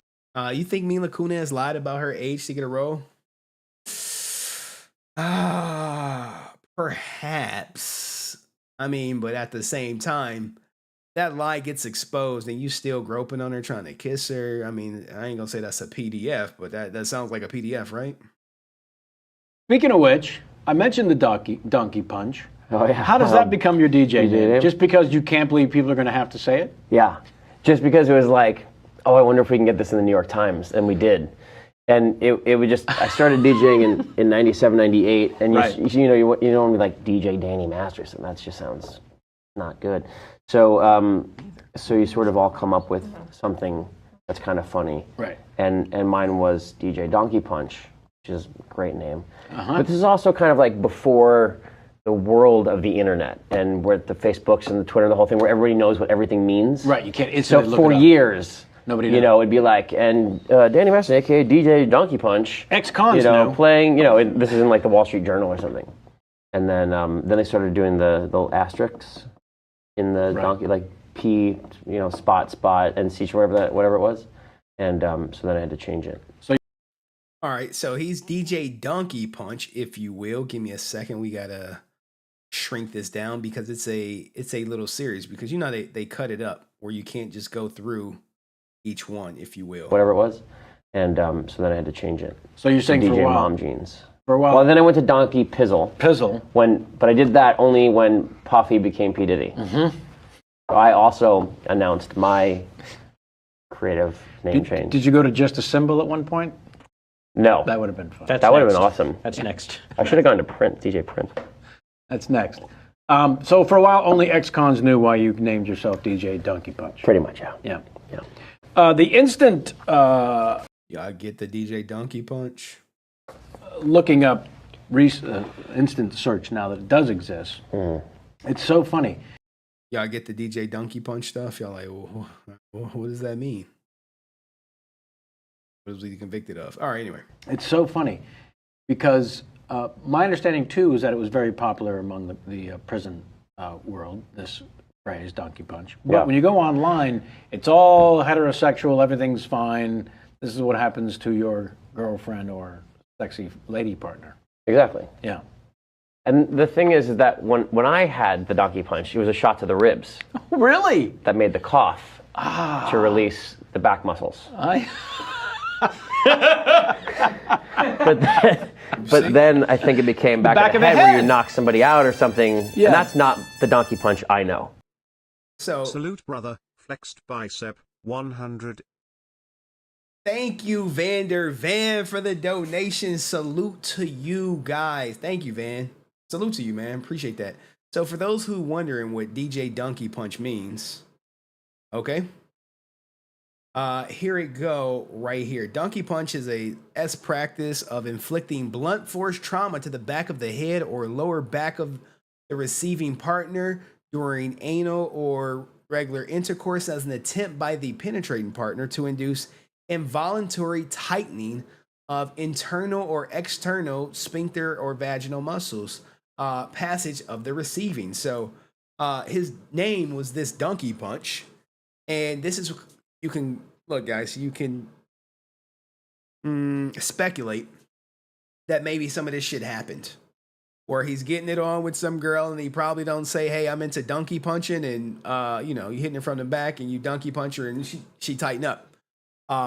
So there you have That's the. That's not the one you condone. No, because that's violent. I sincerely hope that our uninformed listeners and viewers have access to Google as they're listening right to now. this. You mean? Right Yeah, because I Googled it for him. Don't worry. We gonna make sure everyone know about his creepy ass. now. To pull up the visuals? Because if they don't know, if they're unfamiliar, I want them to make sure they pause whatever they're doing right now, Google it, and then come back. Yeah, because he's like, I don't want, I want people to know what the hell's going on.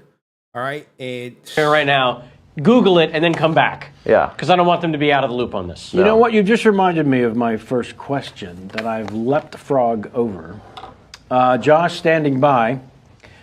The question that I want you to think about while we show this clip is what it was like to work with the Sam Levine. What? Roll clip, please. No. Yes. Those of you just listening. Are you tired of lackadaisical lawyers sitting behind their cushy desks making faulty promises? Well, I don't even have a desk because I'm too busy to sit. I'm too busy working for you. Hello. That's my favorite right there. I'm Morris, the executioner, Rodriguez, divorce lawyer, and I will rape your spouse.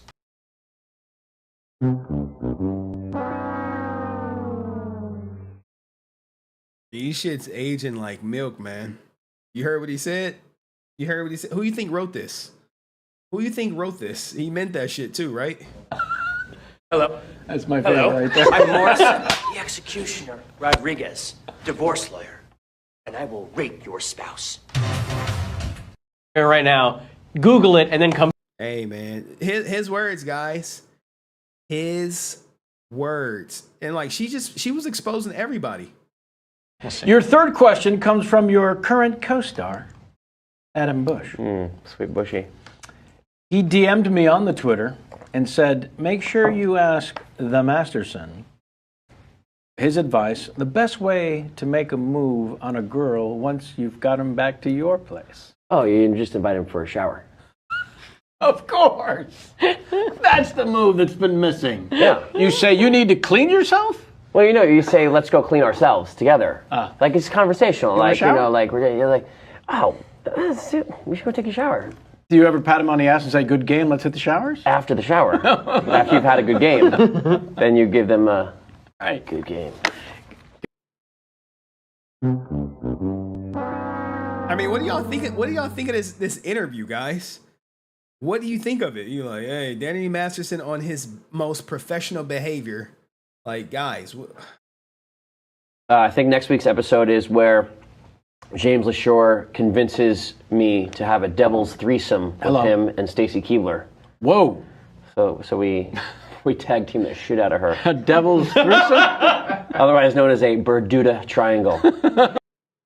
Bruh. Hey, they wanted him to have a lighter sentence, guys. I'm sure these are all just jokes, right?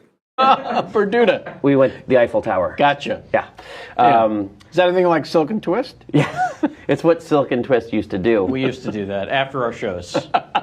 With sheep, but they're doing it with Keebler. Who's counting? Again.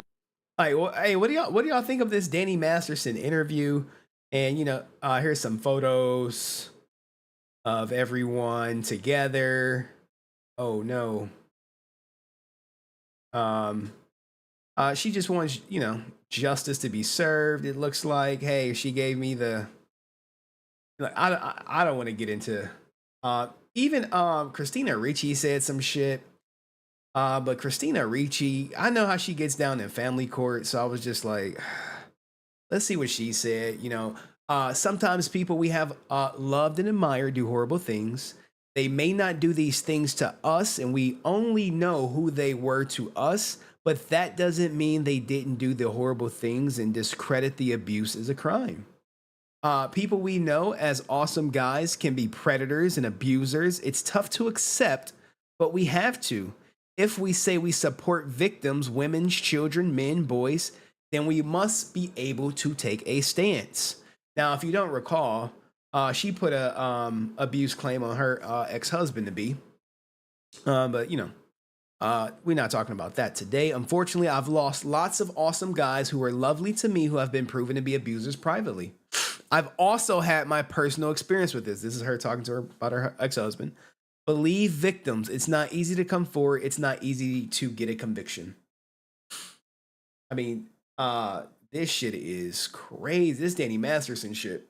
And you got Mila Kunis and Ashton Kutcher asking for a lighter sentence. Now, there was an instance where they accused Ashton Kutcher of covering up a deletion, if you will. And I'll play the video just to be on the completionist thing.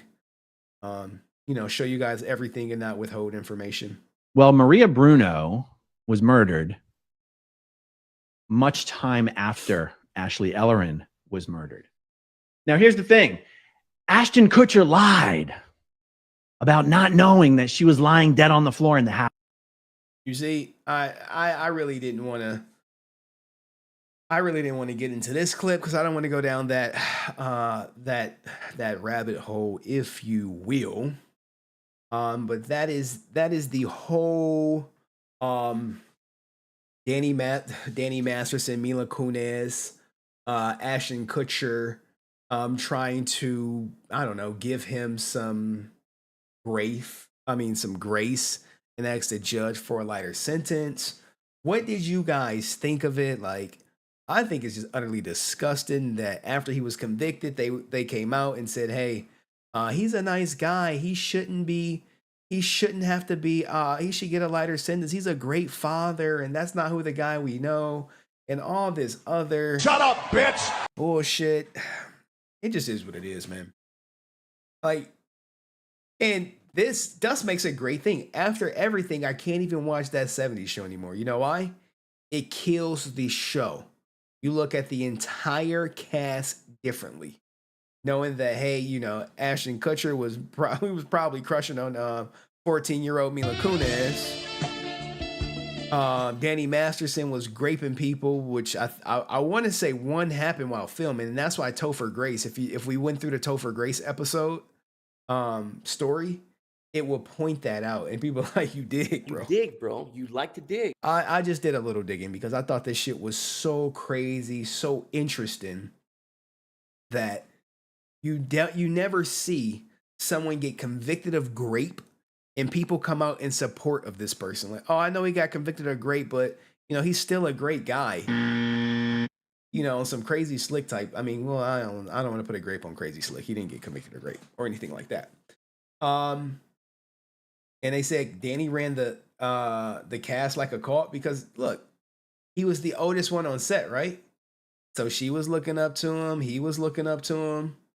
It was the court of Danny Masterson. I'm just saying. People probably said, Jesus, that said that about Ted Bundy too. Danny was the ringleader. Sure, I've never had the hots for Mila on the show. She has no. Oh my goodness, TJ. Why did I click on that? What the fuck? All right, let's get into other news that's a little bit more lighter. I'm happy we got all that out the way. I really don't want to play this one, man. I really don't want to play this guy's story. It'll probably give me like a shit ton of views if I really wanted to, because there's no Americans really covering this guy's story, and I do feel bad for his ass if it's not true. Y'all want to hear this guy's story? This soccer player. You want to see a grown man cry as he fights for his goddamn life against a fucking allegedly a false allegation. I mean, based on the person who's making the allegation and their demands for after they made the allegation. Well, not that he get arrested.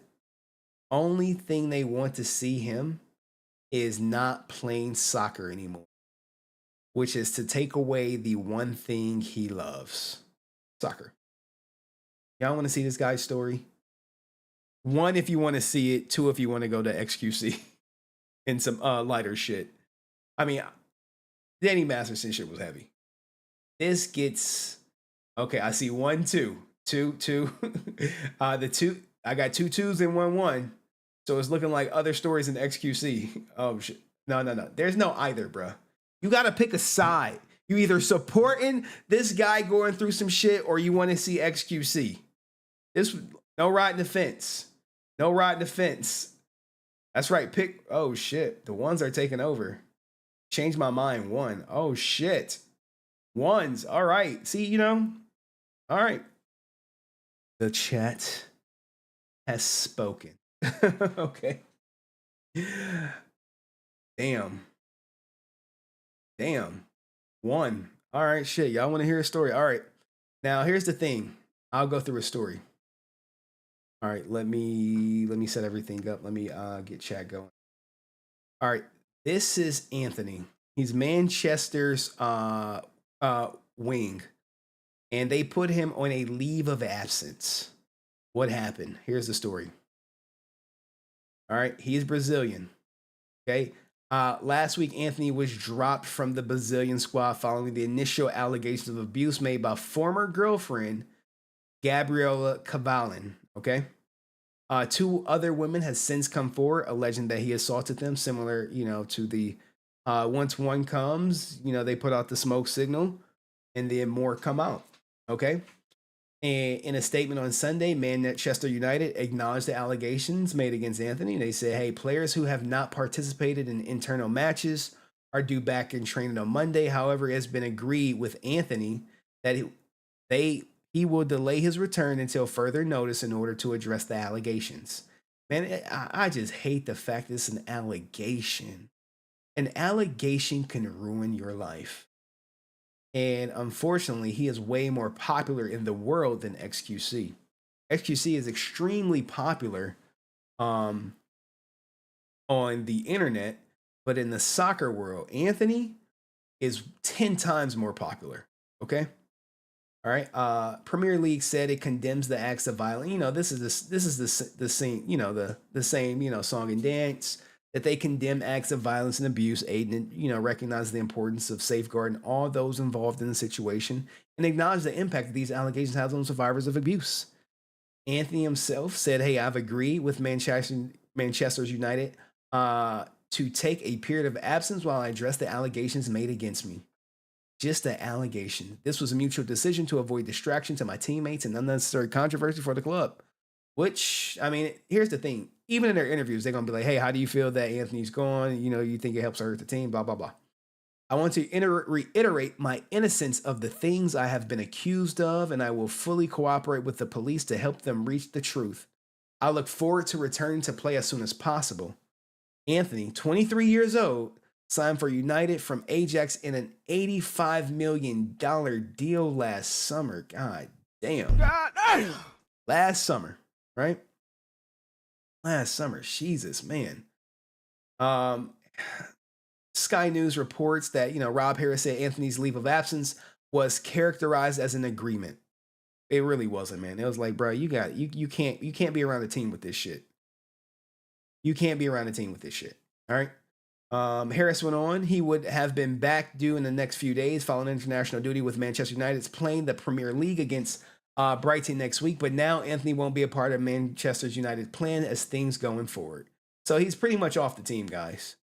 He's off the team until he's exonerated from these abuse claims. Okay, and even if he's exonerated, he still may be off the team because it's still a distraction. Okay, and the girlfriend says, "Hey, she hit him with a headbutt," and here's the girlfriend right here. What do you guys rate her?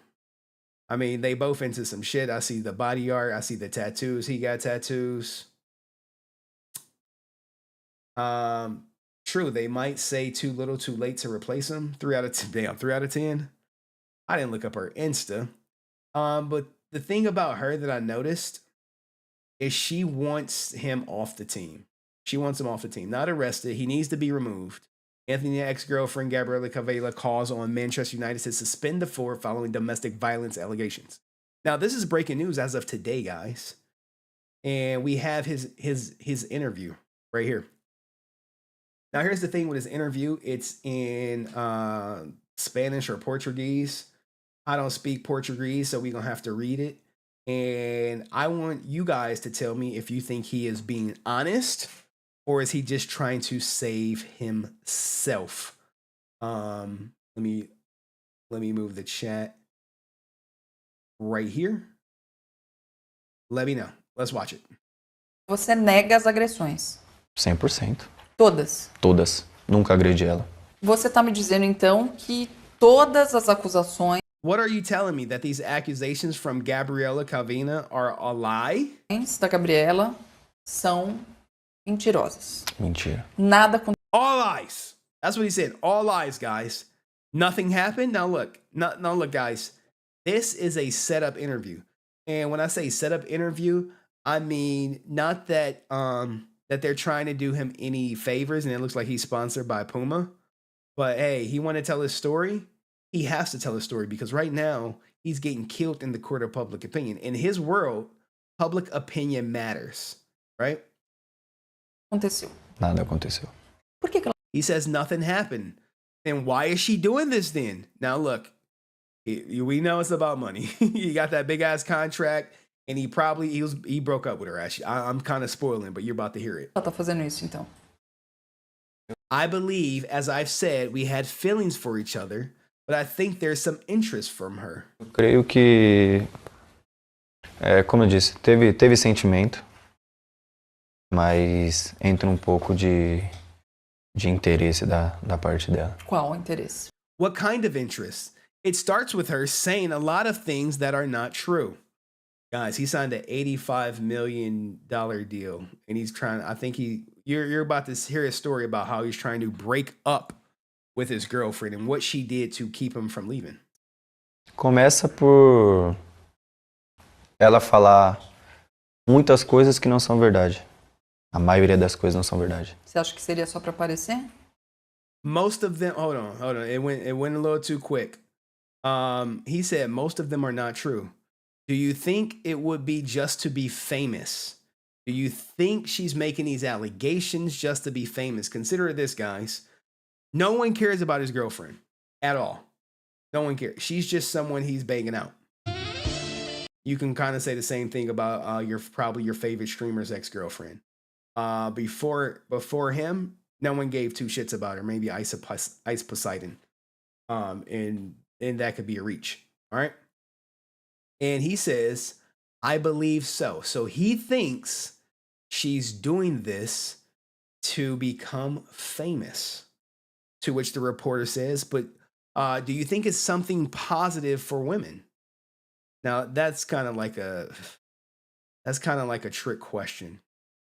All right. To be famous because she suffered abuse. And guys, do not think for 1 second that there are not women out there who would love to be your victim in order to gain some fame and notoriety, especially if you got some money. And he says she tells something that is completely a lie. All right. Completely a lie. I told her. Now he's about to tell the story. I want you guys, my body language experts, to hear it. I'll say his words out loud, but he said, hey, I told her I need to go. And she was blocking the door, saying, no, you won't go. She didn't let me. I tried to leave the hotel. Falei, pô, eu preciso ir embora. E ela na porta, não, você não vai. Não deixou. Tentei ir embora, ela não deixava. Ela se alterou. Ela quebrou o copo. She wasn't letting me. She got angry and threw a glass plate. To which the reporter says at the floor, and thus pointed out something very quickly.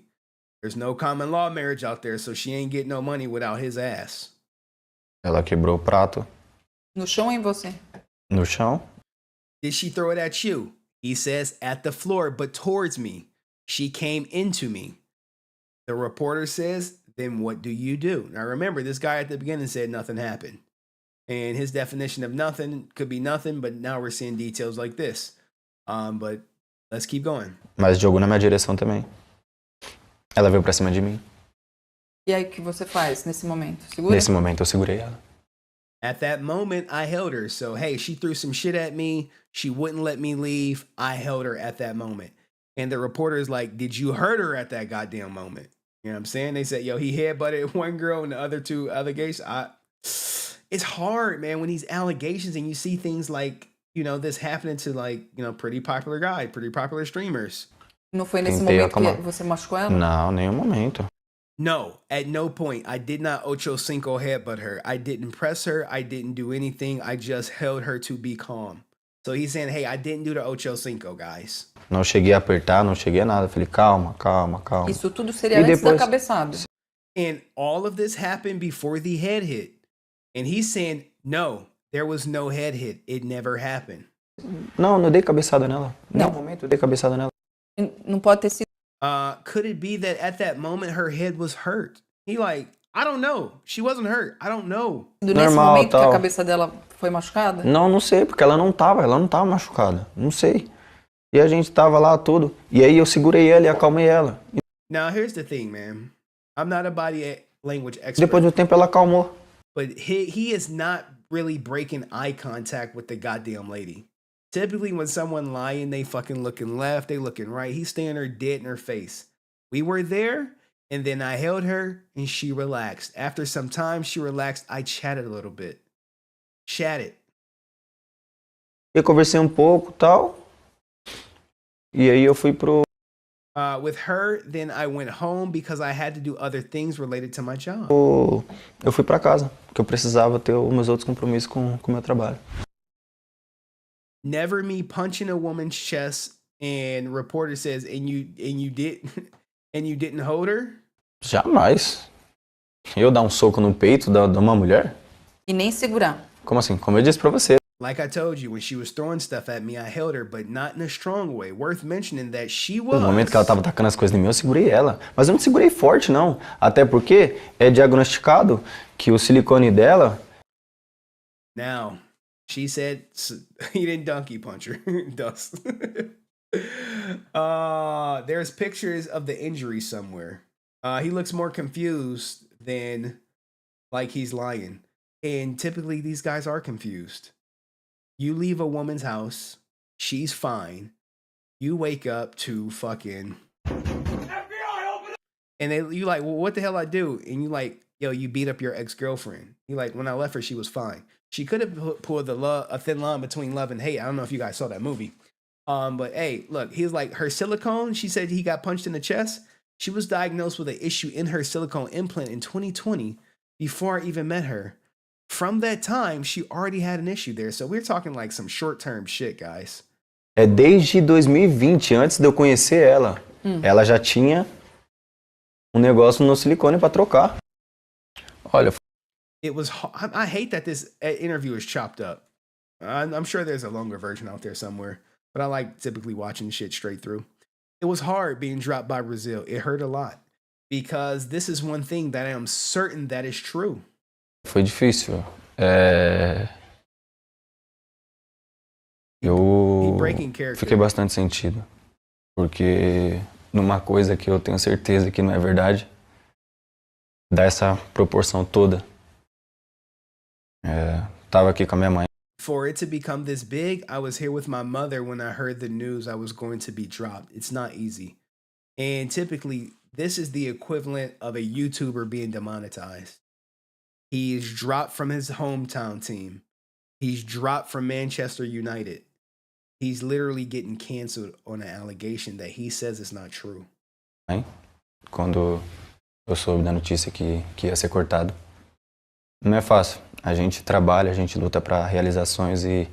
We work, we struggle to fulfill our dreams, especially when wearing Brazil's national jersey.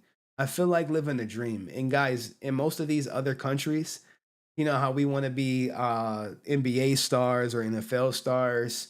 I talk to some of my people, like I have a friend from Trinidad. He's like, no, everyone dreams. Every kid dreams of playing soccer or, you know, as they say, football for their country or in a professional league. But most importantly, for their country. E ainda mais quando a gente veste a camisa da seleção brasileira, eu encaro como sonho todos os dias. Every day. Every time I am called, I always thank God and keep working to fulfill more and more. Convocação que meu nome tá lá, eu sempre agradeço a Deus e continuo trabalhando mais para realizar mais e mais. Você acha que isso... Do you think your career is over? He responds, of course not. As I said before, these are tough times. A carreira acabou? Claro que não. Como eu disse, momentos difíceis. A minha mãe sempre fala que... My mother always tell me that that trees that bear fruits are the ones people always want to stone. I am someone that came from nothing. Que tem frutos que as pessoas sempre querem atingir. Então, Eu sou uma pessoa que eu vim I had a lot of difficulties, and I'm living one of the toughest moments in my life, which is to be accused do nada. of. Passei muitas dificuldades e eu tô vivendo um momento assim que é um dos mais difíceis da minha vida, de ser acusado de uma coisa que Something that I haven't done. It's hard when you, in the beginning, you become a hero to so many people. eu não fiz. E é difícil quando você no começo era referência para muitas pessoas e Because of so many lies, you end up being stoned by the people, by everybody. I look to my mother, I look to my family, and he's about to break. por conta de muitas mentiras, você acaba sendo apedrejado pelo público, por todo mundo. E eu olho para minha mãe, para minha família e vejo Voice is cracking. This is sad. Look, guys, this is sad shit. Oh man. See, that this is not what my mom really knows, who I am. When I look to those people that follow me since I was a kid, so he's losing people who've been looking up to him on the allegation. que não é aquilo. Quem me ama sabe de verdade quem eu sou e quando eu olho para essas pessoas que They're suffering with me. It's not easy. It's not easy to be crucified. And with your mouth shut, don't you think I would have liked que me acompanhou desde pequeno e vê sofrendo comigo, porque não é fácil. Não é fácil. Você tá to say something before and defend myself, people beginning to show to people who I really am? I would have liked that. And most of the time, these guys are under gag orders. Laura's saying, don't say shit. Don't say shit. And you like, but I'm getting crucified. Laura's like, don't say nothing. sendo crucificado e tá calado. Você acha que eu não queria também me pronunciar antes e me defender? To say something, to defend and defend myself, people begin to show people who I really am. I would have liked that. Mostrar pro povo quem realmente eu sou. Eu queria isso também. Damn. Someone said, I hope he is not, he should have definitely been an actor. I mean, if he's innocent, then what? And it could be likely her word versus his. What if you lose your contract with Manchester United? It's not something I can influence, as I said before. He has no, look, he's powerless. Se você perder o contrato com o Manchester? É uma coisa que não passa na minha cabeça, né? Porque, como eu disse, eu sei da verdade. I know the truth, and the truth will show up. I know that there are a lot of people slaughtering me, but the truth will show up. And, you know, I really do hope the truth show up. Hopefully it's like some recorded footage or something. A verdade, ela vai aparecer. Sei que tem muitas pessoas massacrando. Só que a verdade, ela aparece. Porque agora a polícia... Now the police in England will also investigate. Yeah, United is aware of the investigation and they're following it. Na Inglaterra também vai investigar. Sim, o United tá por dentro do inquérito, tudo. Uhum. Eles estão acompanhando e vão seguir acompanhando. All right, so that's Antony from Manchester United. And I saw someone say, how does this prove he's innocent? I'm not saying he's innocent or guilty. I'm just saying, like, that was his interview, guys. That was his interview. United knew in January. I don't know what to make of it, man. It's so easy to put a false allegation on a man and no consequence when it gets discovered not to be true. Meanwhile, you see him on freaking camera crying. Not just crying because, you know, he's sad that his life may, but he's like, hey, no one believes me. Because we in this era where you can't question victims. Hey, but like, where's her interview? Especially public figures, because their details are public. Yeah. Anyway. What does San say? This is why I warn my girls, if you ever falsely accuse anyone, they should never come looking for me. Oh, shit. Her IG is full of thirst traps. I could say you could say Trump touched me. Look, man, you saw the woman who got him for she did an interview, no? I don't know. I don't think she did. What's her name? And then we get to XQC and all the highlights and funny stuff. You know, I try to end on a good note. I don't think she did an interview.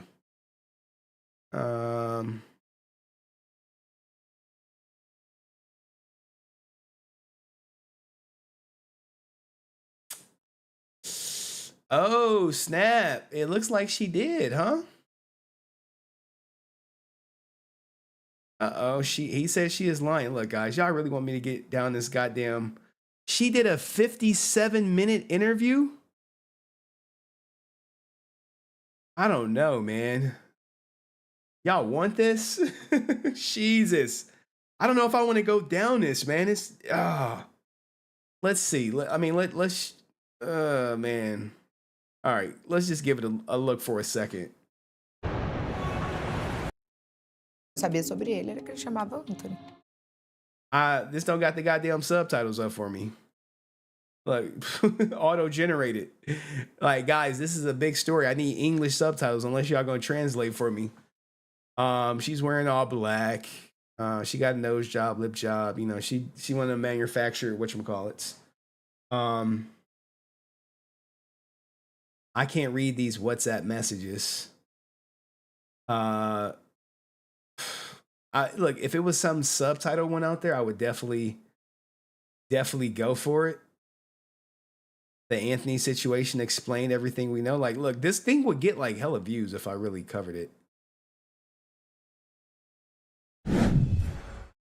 Antony responded to the accusations of assaulting his former girlfriend by making a statement on social media.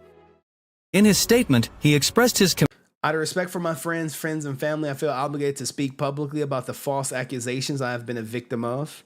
From the beginning, I have handled this issue seriously with respect, providing the due clarifications to the police authority. The police inquest is under cover of justice, and therefore I cannot make this content public.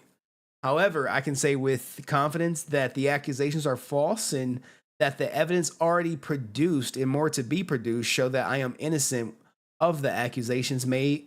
My relationship with Miss Gabriella was tumultuous with verbal offenses from both sides, but I never practiced any physical aggression. Every time, whether in testimony or an interview, she presents a different version of accusations. Thus, I come to deny accusations made and inform and remain full disposal of the Brazilian authorities to clarify what is needed. Ongoing police investigations to prove my innocence. So he basically saying her stories keep changing. And if there was an English version, I would cover it. But they're not. Yeah, I'm saying, like, this typically happens. This typically happens. Let's break the ice up a little bit. Like, Jesus, man, I didn't expect for a goddamn heavy ass show on a Saturday. Like, look, I control XQC so hard with this. So here's the idea, guys. Y'all ready? Let's get back into the XQC mode. I love you, regardless. So here's my idea. I was gonna put XQC right here with the Johnny Depp shit in the background, just for shits and giggles. So whether we're together or not, I love you, and I have loved you with everything in the fucking world. Whether your love was real or not, I love you. I loved you for so many fucking years, but you know what? You didn't exist. You don't exist. You're not there. You're not there. You were a fucking made-up thing in my head. And I can't believe you're doing this to me. Stop. I can't believe it. You've been nothing but cruel, and I'm going to court with you. I love you. I thought about it, but I'm like, I don't know, man. I mean, it. Look, man, we all support XQC up in here. I think that goes without saying. I do, man. Anyway, guys. I can't even remember some of these clips that I've saved up. Relationships are dead. Someone's mother sewed the peace leave for the 40. You know what I'm saying? Imagine being born because your mama needed $40 and your daddy had it. Hey, it happened, man. Hey, some mothers be in a bind. I'm in a bind, Nate. This thing right here. Here's the thing. I can tell. I've some of these quick takes. When it comes to Jonas divorce with what's her name, Sophie Turner. They're saying it's an amicable split is a straight lie. Stop the cap. Straight lie. And the reason I know it's a lie is because goddamn TJ, what the fuck? Anyway, the reason why I know it's a lie is because he is asking the court to establish things. When it's amicable, like your Tom Brady and your Gisele Bundchens, typically it goes smooth. There is no need for the court to establish or do anything because you've already worked it out yourselves. So it's not amicable. It's probably very contentious, but they have to play it out like it's amicable for the public. What else did I have in these quick clips? Some woman talking some shit. I mean, when you see this bus, you know these bitches 304s. This dude tried to play stupid, end up with life. All right. Anyway, let's get to XQC shit. All right, let me get the clips going, guys. You're like, shit. Finally, Henry, we can breathe. We can breathe. We can breathe from the sidemen highlights, right? All right, we have them. I know you guys watched them. There is someone talking shit about XQC, basically blaming the whole thing, the whole loss on XQC. But let's get to the highlights, if you will. First off, what did you guys think? Do you guys think it was XQC fault why they lost? Like, how do you guys view it? Big dub, I think it was a big win for him. And I hope to see him in the event next year. And maybe next year I'll plan to try to stream it. A lot of people were disappointed that I didn't stream. Well, I mean, what can I say? I had shit to do. All right, so here's the highlights, guys. I believe when they say highlights, this is every goal scored on his ass.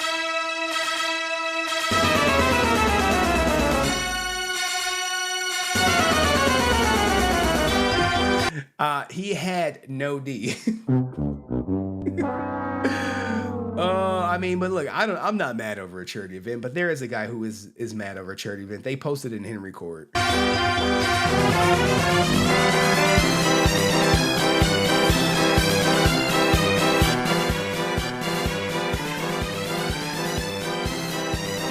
Hey, there's a save right there. I mean, but look. Oh man, it's a tough loss. And he just stayed there wounded, just like oh my god, bro. Oh my god, bro. Oh hell no. Oh my goodness, like what was, man.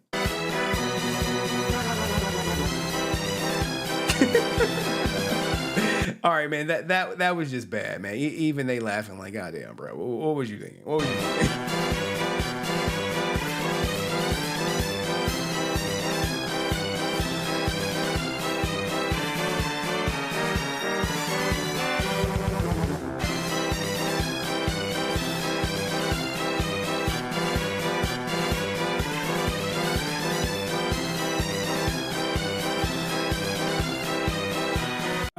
I mean, it ended 8-5. What do you guys think of the match? Was it the best goalie you've ever seen? Was it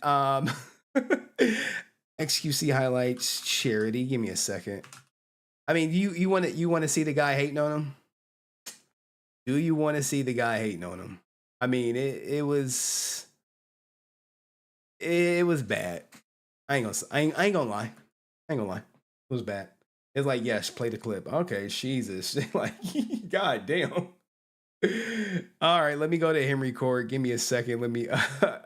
So if you know, in Henry Court, there is a.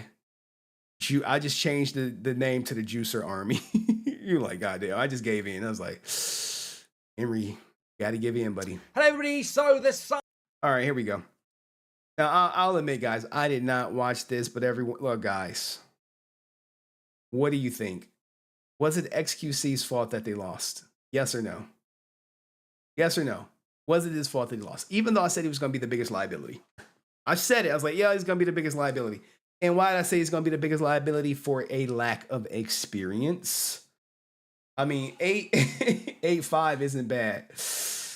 Yeah, but everyone scored on XQC. Anyway, let's play. Let's play it. Sidemen win again, an 8-5 win against my YouTube All-Stars. And, you know, what are my initial thoughts on it? Well, my initial thoughts on it, what an event. Amazing amount of money won for charity. Their lads have smashed it again, and that's the bottom line. Absolutely. But you're not here for that. This is a football game. I wanted to win. What went wrong? What went right? You know, I just want to say, guys, let me give you a quick story. I'm in corporate America. We have this thing called like corporate challenge, if you will, where all the other corporations event. I play Papa Shot. I'm pretty fucking good. Top 5 dead or alive. You know, you go to Dave and Buster's, you know, or one of them places that have a Papa Shot. That's me. That's my shit. And when I signed up to play, I'm like, look, I'm trying to win this year or whatever. And I went to go sign up and it was full. And I'm like, how's it full with all these rando people? And then the person running like, we just want to have fun and everyone to have a good time. I'm like, shut up, bitch. No, we trying to win this shit. We need to start strategically placing people on these teams so we can position ourselves for fucking greatness. And I'm like, I know people who bowl. I know people who do this. I know people who do that. Let's try to change it up so we can win. What was happening was this woman was literally putting all her friends in these events, and then they were just going to laugh and fucking lose and shit, just not representing the goddamn company well. And I'm like, this is some shit. So I'm like, look, here's my team. Can you put us in? So she put us in. We came in second. We came in second place.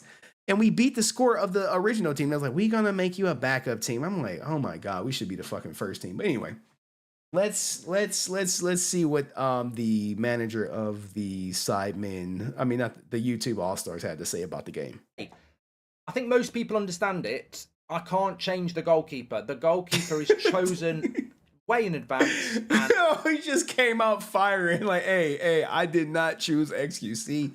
XQC was chosen for me. Let's run that shit back. What went wrong? What went right? You know, I just want to say, I think most people understand it. I can't change the goalkeeper. The goalkeeper is chosen way in advance, and I don't think we've ever had a score lower than that. I think you've got a player rating of 0.3. So look, It is all Jermaine's fault.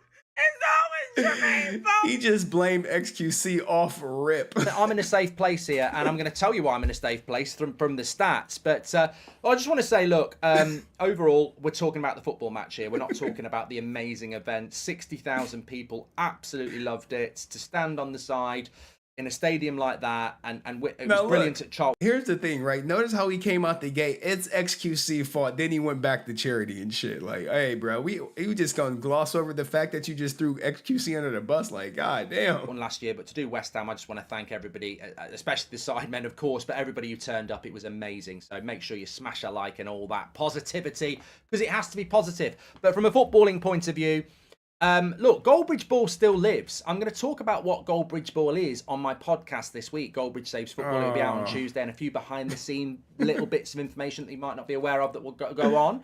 But as a broader stroke, 8-5. Where did it all go wrong? Second half is probably one of the worst involvements in a football I've ever had. Hey, the second half was bad. That shit was bad. They came out the gate firing. I was like, damn. I think it was 5-3 or something when it happened. I was like, eat. You know, I think Manny got his hat trick in 12 minutes. They added 9 on. I wish they took 9 off. I knew it was over. In the second half. The players were knackered.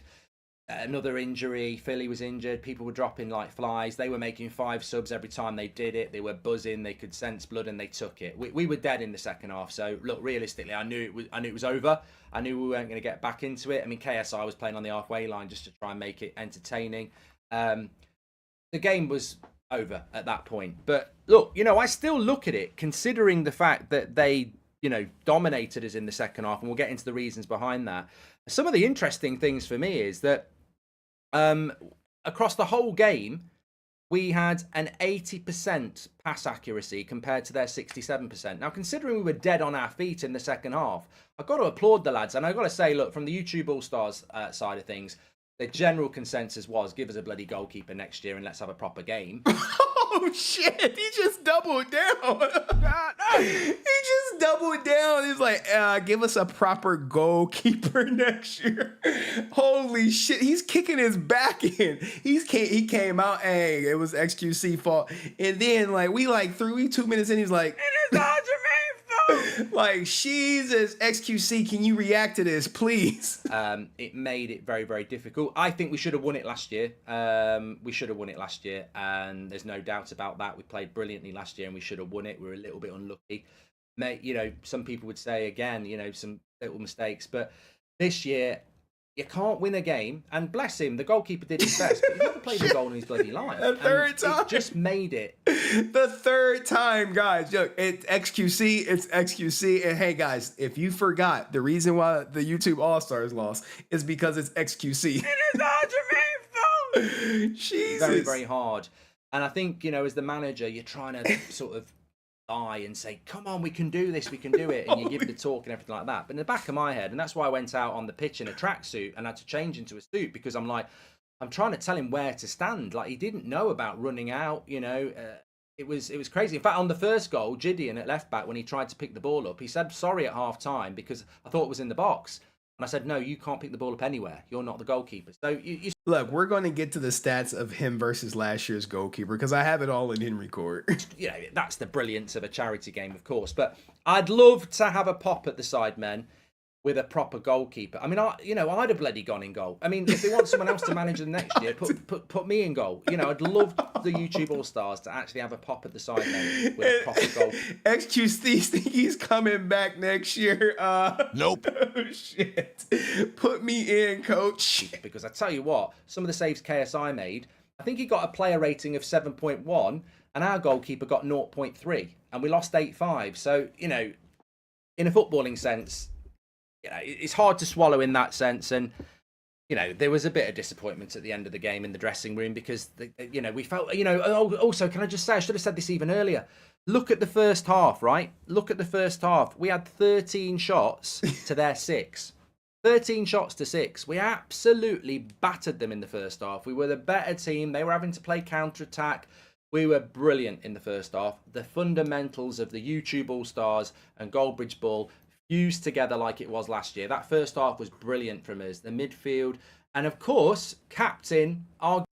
Of course. Like, what do you think of this? Arguably one of our best players, certainly one of our best players, Theo Baker, goes down in a way that we all know who know him is a bad way because of the problems he's had with his hip. That impacts on you as well.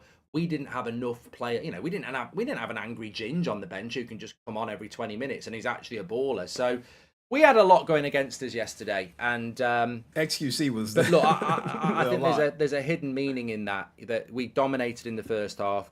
Overall, how did we manage to retain an 80% pass accuracy across 90 minutes? When you think about how disshaped we were in the second half, incredible that through all that, you know, heat and disappointment, they still managed to keep playing out from the back. Of course, I mean, look, they couldn't give up. I mean, you on that stage, hey, you better do something. You better give it a y'all. It was what, 2.2 million people watching, and that was people watching live and 60,000 people in stream. Like, and that's not even counting the people who were watching on Twitch. The goalkeeper couldn't play out from the back, so we have like Will Ennie or Max taking. Goddamn, another XQC take. Like, look, we need a ding button every time he bring up XQC. I think I'm at like 4 or 5. And disappointment. They still managed to keep playing out from the back. Of course, the goalkeeper couldn't play out from the back, so we had like Will Ennie or Max taking the goal kicks. So. Yeah, I was really, really proud of that. It just wasn't our day. And I just want to say as well, sidemen have got some bloody good players, you know. They've been playing ball games together for years. That is so hard as well when you're coming into an environment where people don't know each other and they've never played the game before. That's true. Sidemen did have better chemistry amongst themselves because they've been playing together for a while. So that's going to bode well for them. Whereas YouTube, it seemed like, hey, we just gonna grab, you know, who's the most famous people on YouTube? Okay, These people, all right, cool. We're gonna put them in there. Or they've never played together, and then you've got a collection of lads who have been playing together for years. And God, are they good? You know, it's Simon's very, very, very good, but you can't underestimate the likes of Harry and Basinga. You know, really always very good around the defence and in the midfield. Obviously got Manny and Toby as well. And they're mates, they're mates as well as footballers. So it's very, very difficult. All I would say is I think it was a brilliant event, and everybody enjoyed it. I agree with him on that. Party where you could see people mingling and having a chat, and that's what it's always about. It's always a great event to be involved in. But I'd just say, please, next year, give us a keeper. God damn. Hey, guys, if you did not forget, next year, please give them a goalkeeper that's not named XQC, because they lost, and it's all. And it's all Jermaine's fault. It's all XQC fault, according to the manager, the coach. You know, whether it's me involved or not, and as I said, I'll go in goal, but please give us a keeper, because I just think, if you imagine, if you'd had someone of KSI's ability in goal for us, then that game yesterday would have been so much different. And I'm not taking anything away. I know it's about getting people involved, and it's great having some of the lads who've never really played before. Like Duke was brilliant, and he was on his phone at half time looking how to kick the ball. He was brilliant. That athleticism, energy. But in goal, I think it's very, very difficult, very, very difficult to win a game when your goalkeeper can't play football. God damn. Oh my God. Why does he just keep kicking XQC back in? Jesus. And I just think the goalkeepers should be matched up equally. Somebody said KSI is not very good in goal. I mean, he's been playing football. You know, it's a bit like putting it's a bit like putting Spencer in goal, isn't it? You know, Spencer doesn't play. He just cooked XQC. Let him cook. Just cooking him like.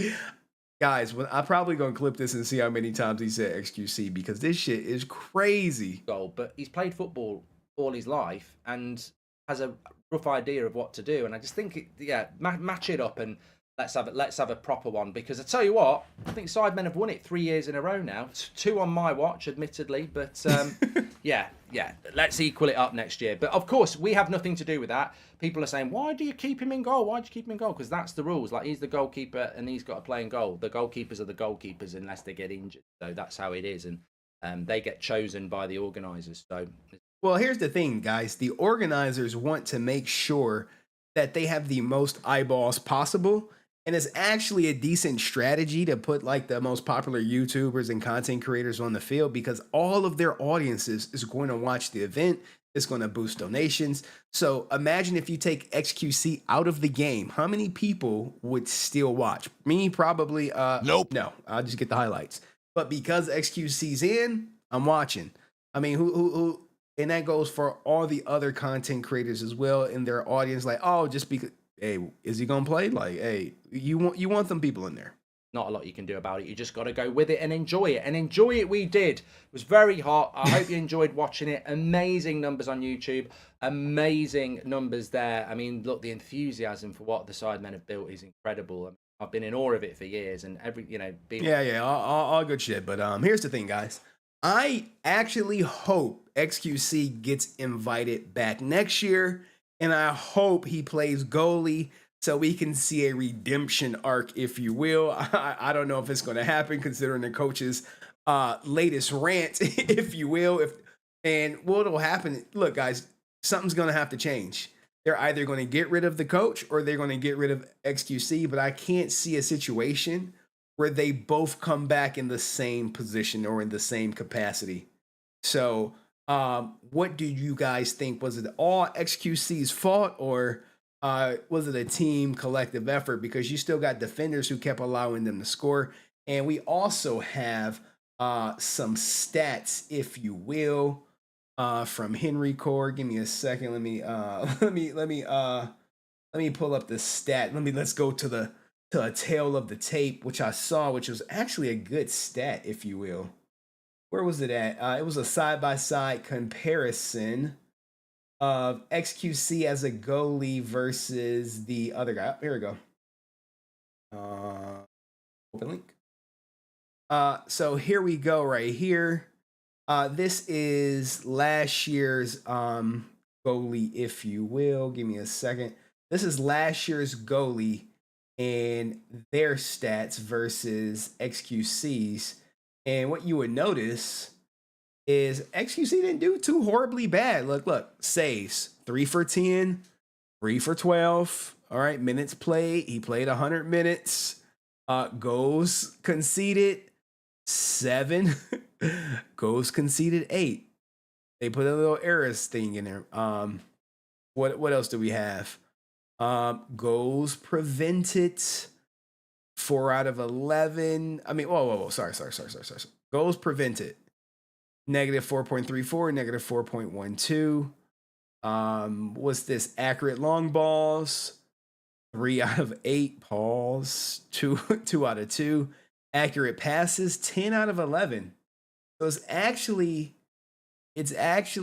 better per se. 1 dive and save apiece. 3 throws compared to 5. I mean, if you look at the tail of the tape, he is very similar performance to last year's Goalie. Just saying, we can only go off the facts. 3 saves apiece. I mean, but what do you guys think? Is it all XQC's fault, or does the coach dare to take some of the whatchamacallit, if you will? I mean, GG, guys. GG. What do you think? Fair or foul? Let me know in the comments section. All right, guys. I think we had a great Sunday show today. The next time I'll stream will probably be Wednesday. Hopefully we'll have I think No Pixel Goes has a hearing sometime this week or something.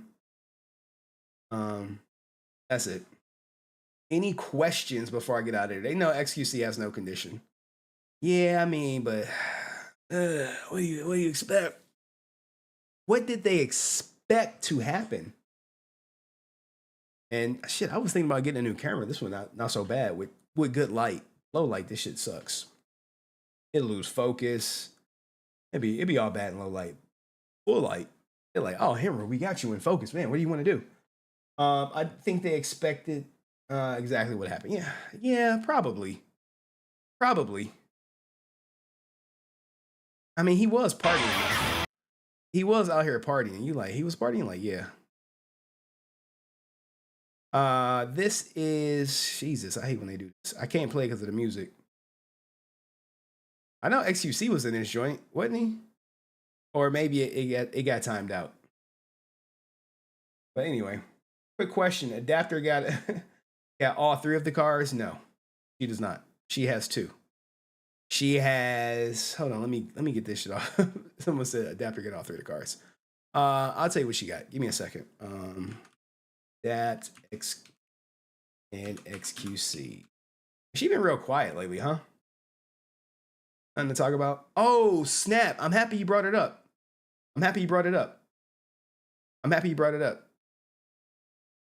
Shit, what was this? Oh, this was the character letters. All right, so here's some stuff for XQC for the people still here. You're like, oh shit. All right, thank y'all for staying. He was on a show, right? He was on his show, and I think this had something to do with them going to case, having that trial. Hey, I told him I won the here. I'll let them say it. Now she's saying, since we're engaged, half of it is hers, and she wants me to split my brother's share with her siblings. What's the red flag? That's a red flag. You see XQC, like, oh my god, what the fuck is this? you see my guy? You see him? Oh. Okay, so someone won the lottery, they're engaged, and the person they're engaged to wants half. Listen to XQ's answer when they ask him, hey, XQC, what do you think about this? Mother fudge. It's hers, and she wants me to split my brother's share with her siblings. What's the red flag? That's a red flag. We're not married yet, so it's my choice. She's been calling me selfish and saying, if I want to get married, I have to split it with her siblings. My final fuck. Your fan, she's so That's crazy. If you end up marrying her, sign the fucking prenup. That is so far. And if she wanted it for her, that's one thing. But she wants it for her siblings. Like they're nothing to do with you. Like you don't owe them shit. Yeah. Well, my answer is on the advice of counsel. I waive my Fifth Amendment. I'm not gonna say anything about this one. He can't, yo. I'm telling you, the reason everyone's been so quiet. Well, she's the one who really like when she talks. That's when we get paid. The reason why they're so quiet, either his lawyer or her lawyer accused the other of sneak dissing during the goddamn divorce proceedings because the judge presiding over both the divorce and the family violence is the same judge. So, but look, it is what it is.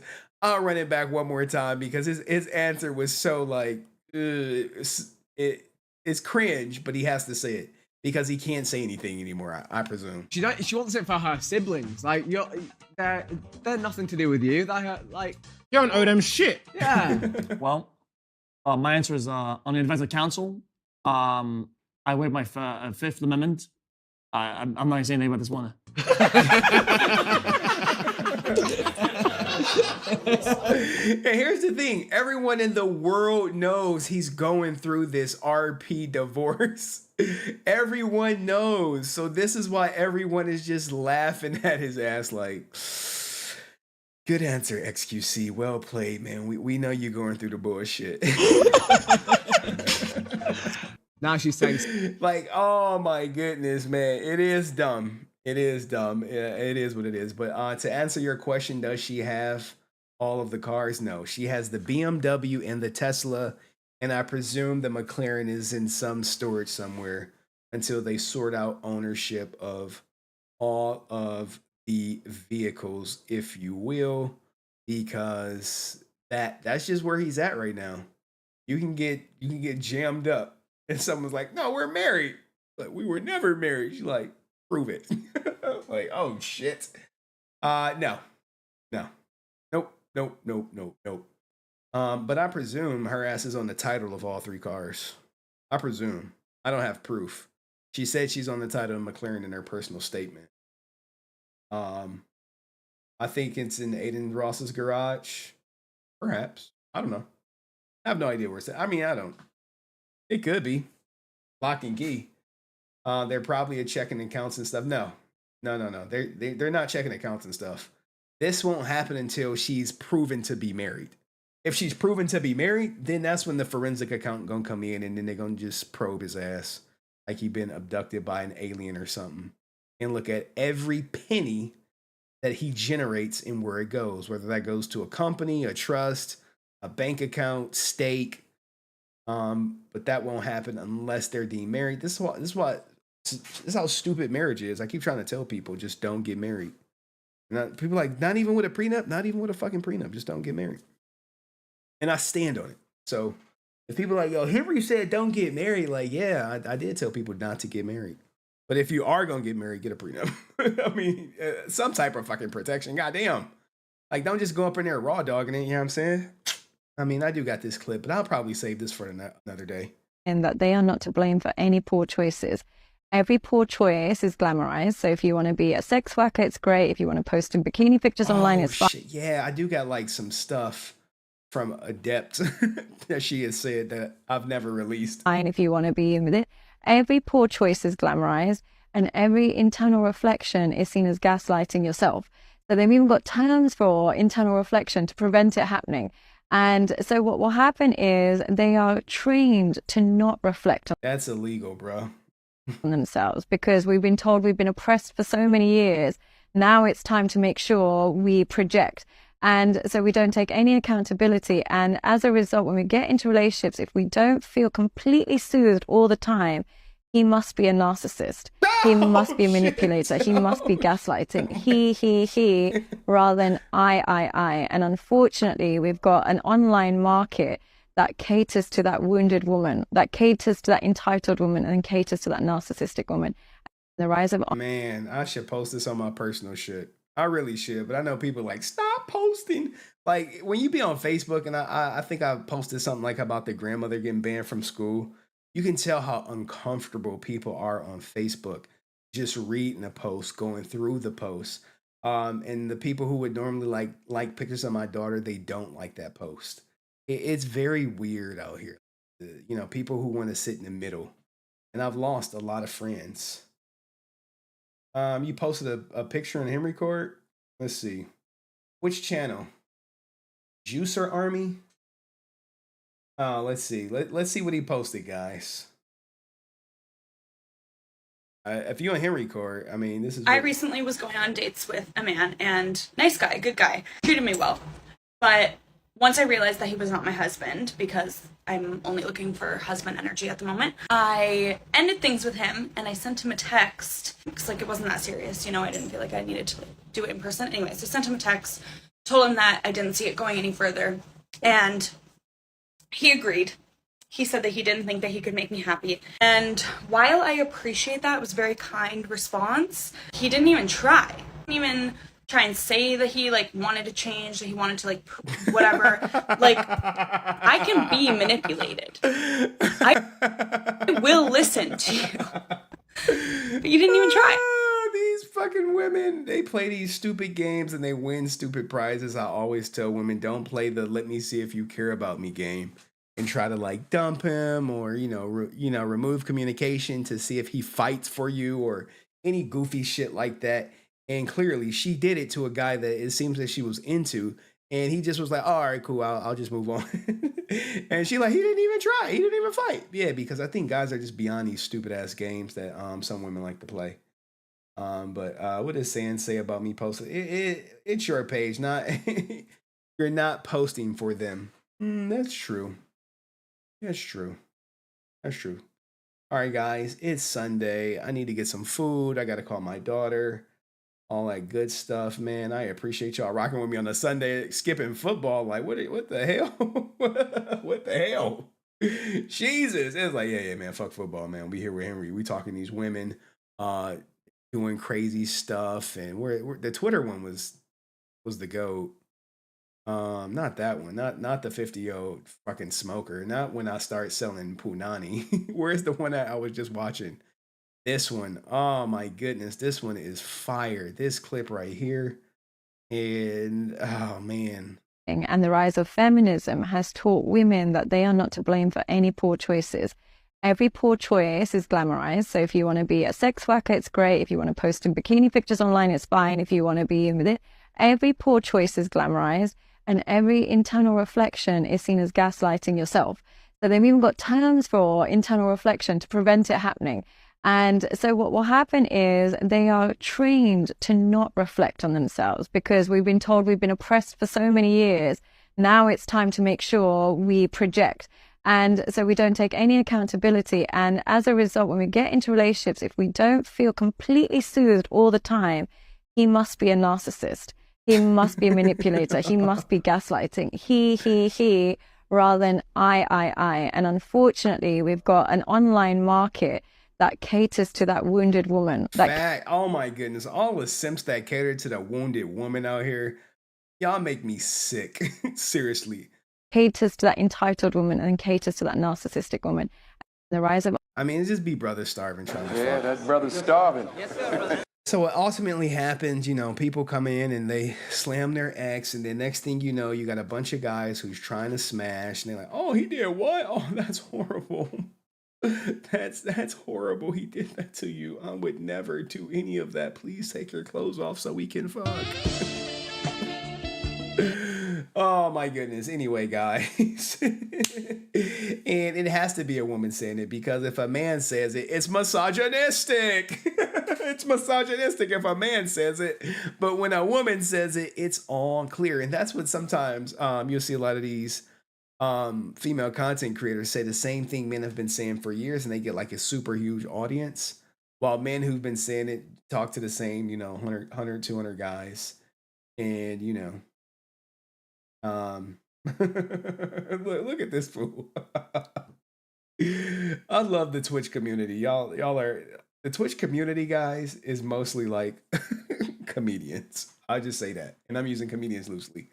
Yeah, starving guys would totally make you look like a loser to go in here while you're talking to a girl. Yeah, they call it dirty macking. Trust me, there's probably some guy bad mouthing me to my ex so he can try to smash. And I wish him good luck. I hope he succeeds. And then maybe he can take her off my back because I just got a message from her. I don't even know what that shit's about. Y'all want me to read this shit live? Every time I get a message, it's about some dumb stuff, man. It really is. I'll read it live. Let's see what she's saying. New message. What's it about? School folders. Hey, did you have our daughter's folder? There was one labeled Mom's. A duplicate of yours in her bag. I had her now. It's not there. Can you drop it on my porch tonight so she has it for school tomorrow? Like, what the fuck? Now look, here's the thing. She works. She lives around the corner. Like, can I drop it on her porch? I got to look for this goddamn folder. I got to do. Oh, someone said, can you let me? No one won yet. It's not been established. Send a secret agent to slowly get your money back. Here's the thing. There are guys who send guys to go have sex with their ex-wives to get them off alimony. So now I have to look through the house for a folder that, you know, that may or may not be in my possession. That's the thing. I can just be like, I don't have it. I didn't see a folder. I didn't see one. And shout out to her teacher because she's doing a good job trying to mitigate the situation, knowing that we don't talk or whatever, and that her grandmother be harassing me. And I could probably just be like, oh, I don't got it. But I have no idea. I have to look around the house. Got to clean up. I got to edit for my goddamn class reunion for college. They want me to put together a short. I'm like, all right, I'll do it. Yada, yada, yada. But, yeah, it's the life. Anyway, I hope you guys have a great weekend. Thanks for chilling with me on this goddamn slow-ass Sunday, missing y'all precious football.